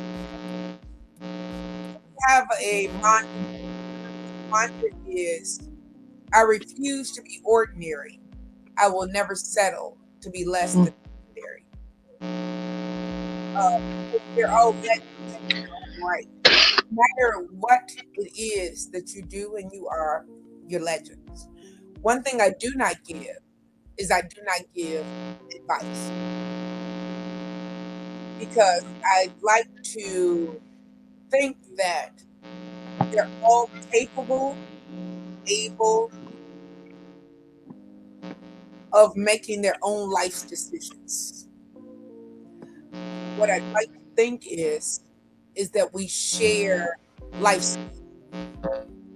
When you equip someone with the skills and knowledge on the how-to about certain situations, or provide them information that they can then come up with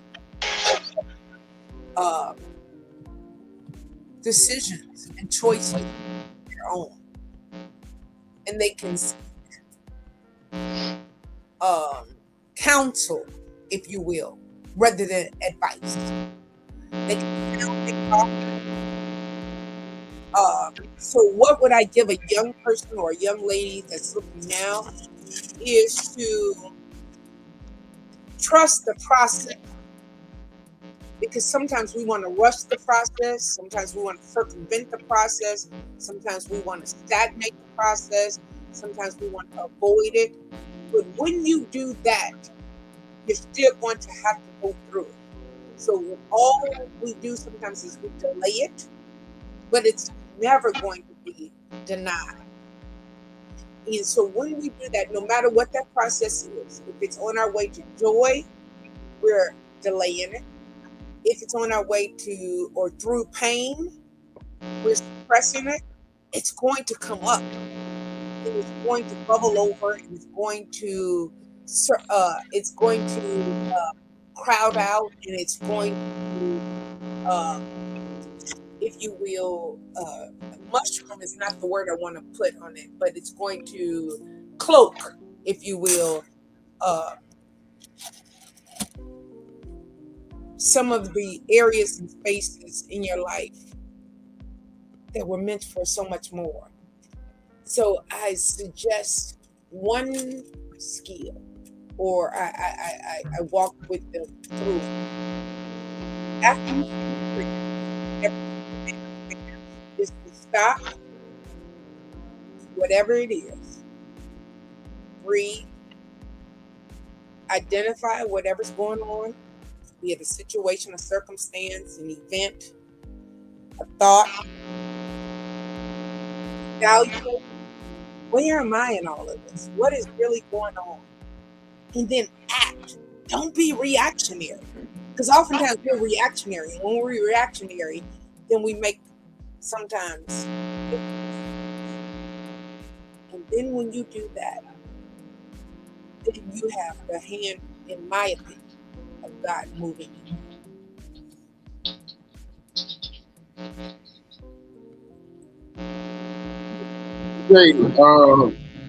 She came from a viewpoint and a vantage point of Chicago, Illinois. You move, or the way life moves in Natchez, Mississippi, and Vidalia, Louisiana. What points of perspective do you have for those young ladies?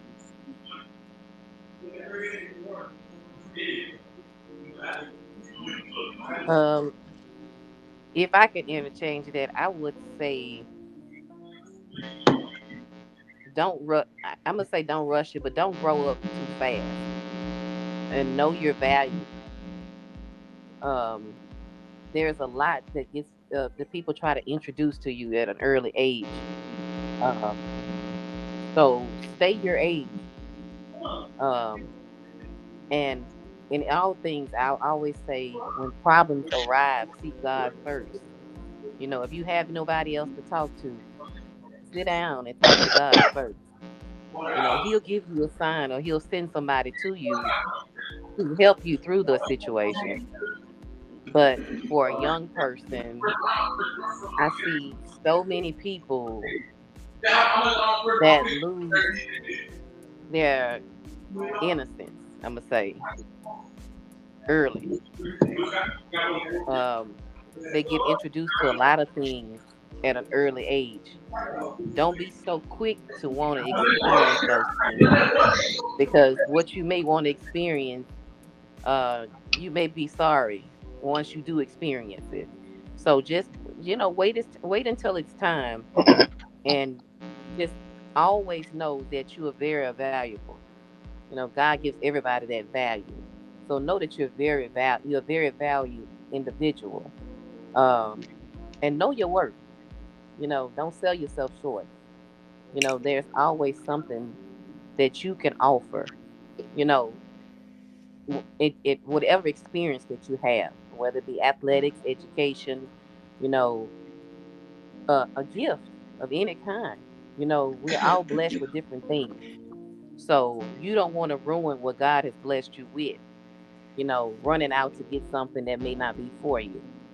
So, like Miss Anise said, you know, I'm gonna say on that journey, wait until God gives you what it is for you. You know what I'm saying? Don't run it. Don't race to it. Just run at your own pace and see what's there for you. All right. Great wisdom from our first two. Piper, man, growing up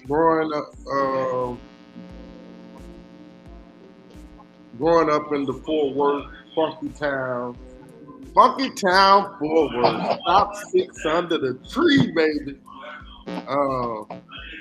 That's a different environment, and because of the job that you do every day, you meet and talk to a lot of different people of all ethnicities. Yes. What's your story to the young girls, young teenagers, young adults, mid adults? What's your story to them? The main thing I would always tell them, and the young ladies I talk to now, are between the ages of 19 and 25. And one of the things that I do tell them above all else is know who you are. If you don't know who you are, then you're not going to be able to know what you want. Like Anise and Lachey was saying, you got to know your worth. And they don't. So what I end up telling them is, for instance, when they used to come into the office, I'd always tell them, you got to carry yourself like a woman. You got to carry yourself like a young black woman. You got to be presentable. Comb your hair. Even if you just pull it back in a ponytail, comb it. Be presentable. Just because you're applying for government assistance does not mean you have to come out here looking just any kind of way. My mother used to always tell me, make sure you don't go out there looking like nobody cares. Especially not, you don't care about yourself. So I try to tell them to always show that they care about themselves. Know what their worth is. Or are their actions right now? Is what they're doing right now, is that a reflection of what they want their future to look like? And most of the time I get no. I don't want to be out here doing this when I get 30. Then you got to look at what you're doing now and see what you can do better, so that when you get to be 30, you can roll right on off into it. But what can you do to do that?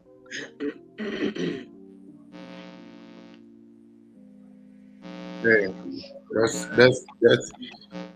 I know that's solid advice right there, Piper. Mm-hmm. Because our grandparents told us the same thing. My granddad always used to say, "Get up and get yourself together, because you never know what's gonna happen. Somebody That's might right. to take you somewhere to give you $1 million, and if you're not ready, you'll miss it. Be ready to receive it because you laying around looking raggedy." That's right. And so, and my grandmother was like, she wasn't no put on no pantsuit woman every type of day. You knew, but she looked good. You knew. I don't know if right. I ever seen my grandmother. Her hair was never not done, and we were poor. Yeah. But Anna always had that auburn blonde in there, and it was gonna look great. Yeah. That's the way it was. Yeah. But they don't, a lot of these young girls these days, they don't see that. And you were saying Stop 6 and Funky Town. Okay, well, my mother lives on what they call the John Block. Okay, and that's 4200 Little John Avenue. And it's nothing to see these young ladies walking up and down the street in these little shorts, and they showing everything, in the words of my mama, showing all the goodies, just letting it all hang out, And my brother told me, stop looking like that. What am I looking like? You looking at them like what they doing is wrong. It is. But nobody's going to tell them that because they don't want to hurt the girl's feelings. It's not a matter of hurting her feelings. It's a matter of teaching her, telling her that if she really wants to be taken seriously, she got to change something. So how do you take that how do you share that in love without the look? That's where I got to work on this right here. And so what I do is seriously, I just pull them to the side. Case in point, I just said I had a new great grandbaby. Her mother was at my daughter's house for Thanksgiving. And a week after the baby was born, she was at the club. And her mama saw nothing wrong with that. And so when I saw her on Thanksgiving, she was sitting there, and I said, and I just touched her, and she said, I know.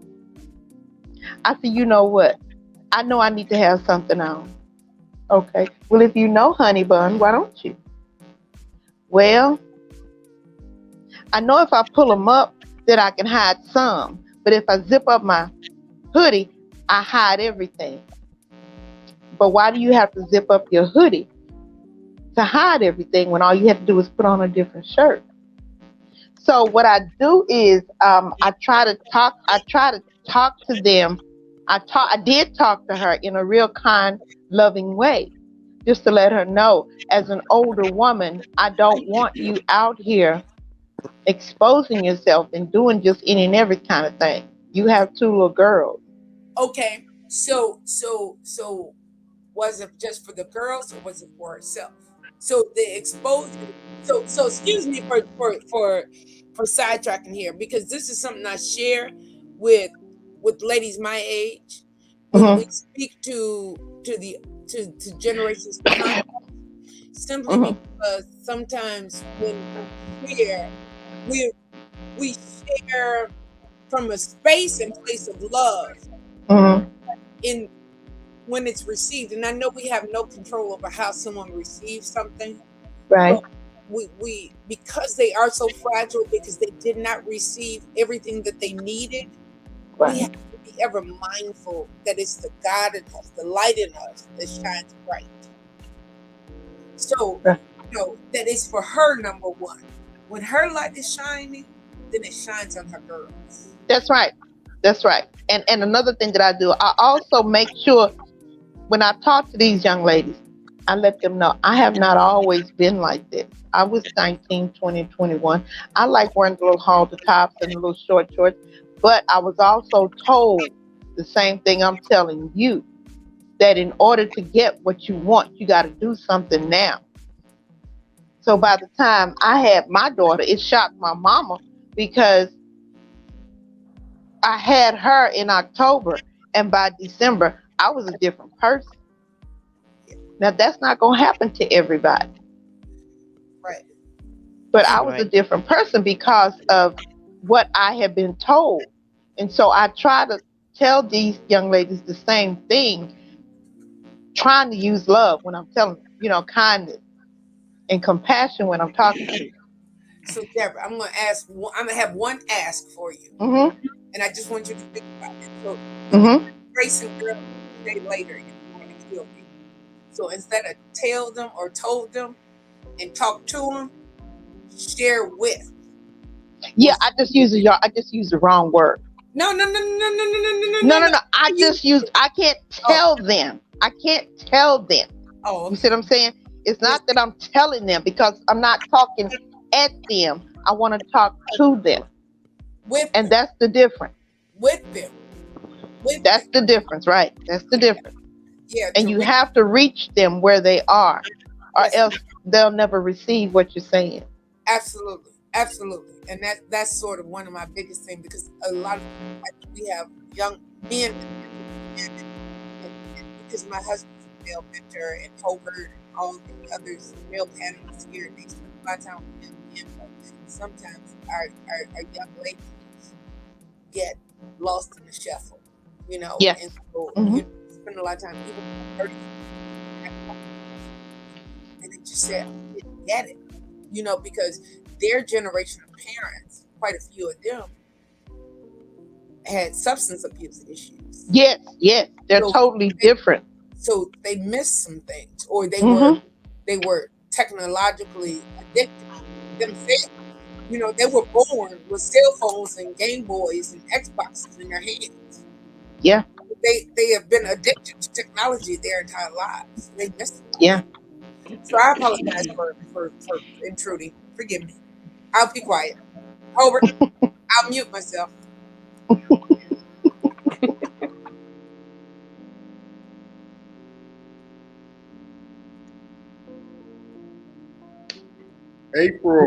Grayson Girl 1. Hey, so you are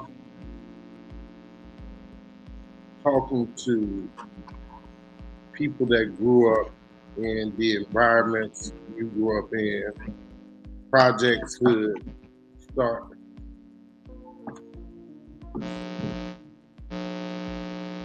I didn't grow up in those environments. What are you talking about?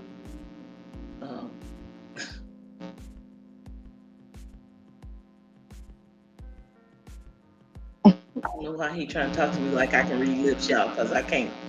What can was barely you when see. you were growing up in those environments? In my own little shell. So no, really. One thing I took from growing up, and you guys will always hear me talk about being a teen mom because that's part of my reality. That's who I was. And so coming real soon to a bookstore near you, Never Look Back. That's the book title. And it's never look back, like don't look back from where you came from, but never look back, but look to the hills from which cometh your help. And know that your help cometh from the Lord. And because with God, you can do all things through him that gives you strength. Amen. Yes, ma'am. Everybody on this panel knows one of my favorite sayings is, to thine own self be true. Yes. And so what I had to do was I had to take out my mirror and I had to look at April. And so I had to have a conversation with April and be true to her. Where do you want to go? What is it that you want to do? How do you think you can get to this place with the least opposition? Whose help do you need getting to this place? Those are some real life questions that we have to ask ourselves, and sometimes we have to ask others. Don't be afraid to ask for help.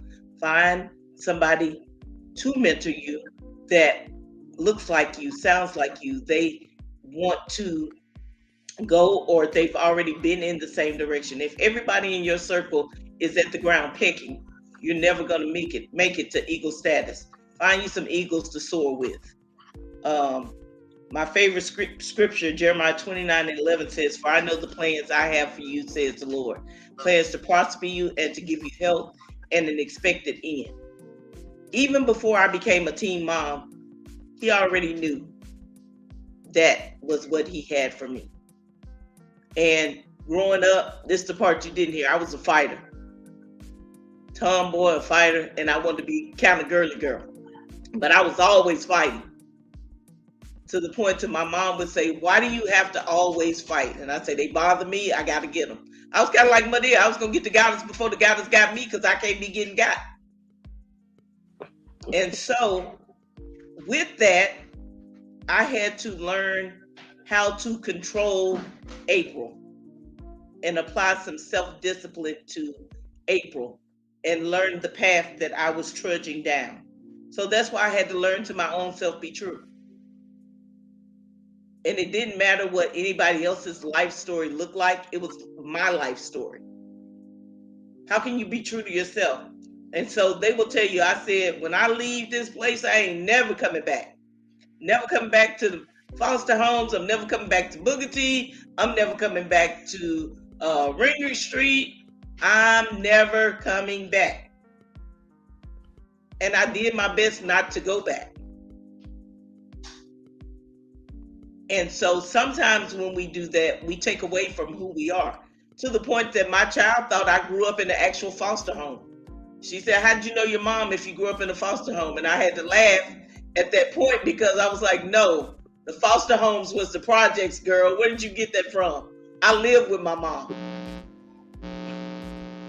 And so when we're teaching, we have to learn that everybody doesn't live in the same hourglass that our saying falls in either. So just because that worked for you doesn't mean it works for somebody else. Right. Just because that's how you did it doesn't mean that that's the right way for them to do it. And sometimes people got to learn by trial and error. They got to go through to get through. Everything that I do from this point on, whether it's with one of my 3 biologicals or my bonus baby, I do it in love. And that's what Jesus said, with love and kindness have I treated you. That's what he gave us. He gave us faith, hope, and love. And that's what I try to share with the young women that I come in contact with. Jesus gave us faith, hope, and love. And he said the greatest of these is love. Without love, we have nothing. We can't press forward. We can't keep going. We can't move. We can, but it doesn't get us where we want to go. So I teach them how to love with the love of Christ. And it's not contingent on what I did in my past. Because if it was, I'd forever be looking back. That's right. Right. That's right. Man, that was a lot of great young wisdom, wisdom for younger ladies. I don't know if you can ask for more than that.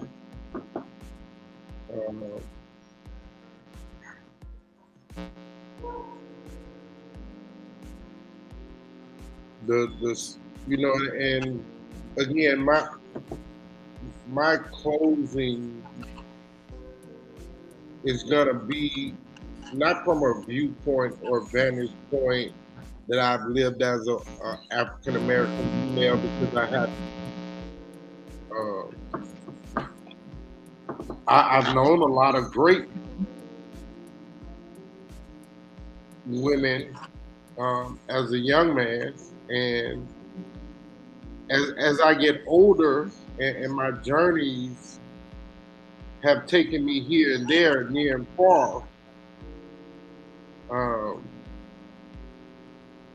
it has introduced me to even greater women. Women have always been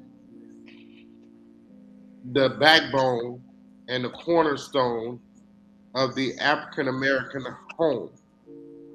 Because when men were absentee, for whatever reason, it's not good enough. Women had to stand up, not only for them, but for their seed.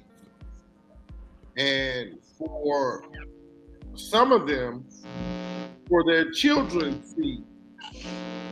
Because now, and again, as my sister said, she was a teenage mom.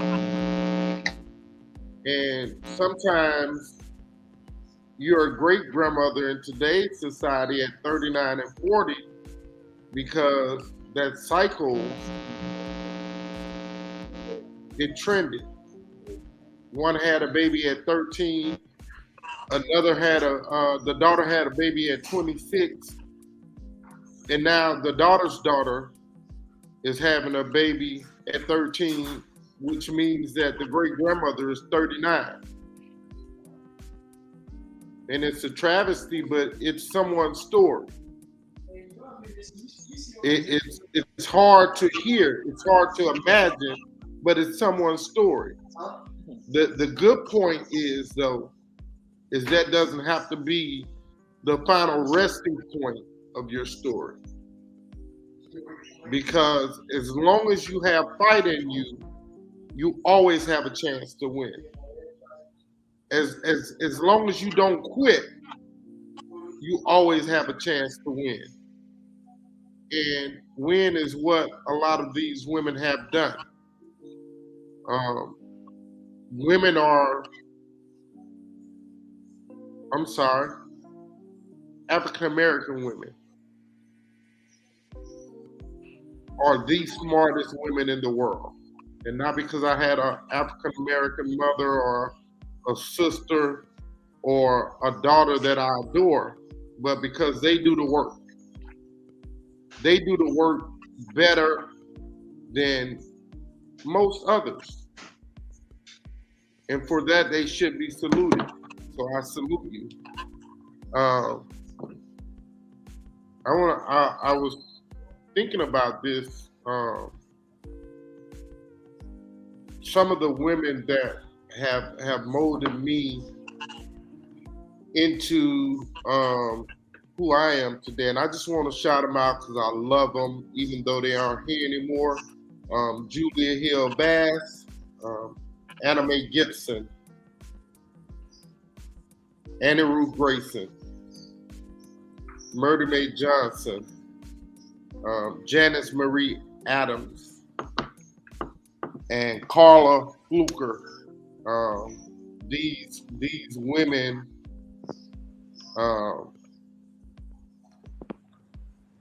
they impacted me in their life, and they impacted me in their death.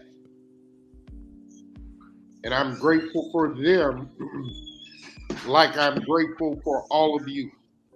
And so, with that being said, thank you, Anise. Thank you, Deborah.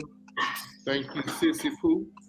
Thank you, Lachey, for being a part of tonight's show. And I know that I know and understand that I probably didn't do all the justice for this conversation that needed to happen. And I want to apologize for that as well. I'm just not comfortable talking about sex around my sister. And that's a me thing, not a her thing. And so again, though, you guys' insight, because all of you are very intellectually brilliant. It takes a lot of stick-to-itness to become super educated. And you all have displayed that 1,000,000%. And so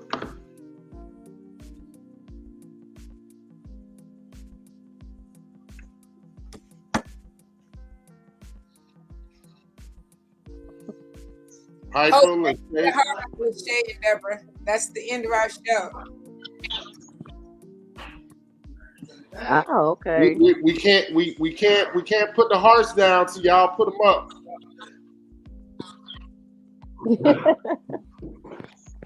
All right, so again, man, thank you guys. Great show, super great show. We have a few catchphrase slogans that we should say at the end of each show. The first one is, to thine own self be true. Yes. Let your light shine. Be the light. Shine the light. And lastly, but most importantly, Get off the bench. get into the game. Hey. Thank you, guys. Hey, no, I'm really serious about this issue and this topic. So at the beginning of season 4, we're gonna do this same topic with a different host. Even if it's an all-female panel. But I you know, life as an African-American female needs to be expressed better. All right? And so, ma'am? I was just gonna say, why don't you have Jay do it? Text me that I understand you. But hey, we're out of here. We're way over our limit. I don't think we will this long. And so thank you guys for your patience. Thank you guys for your understanding. Remember, get off the bench. Get in the game. Get in the game. Thank you.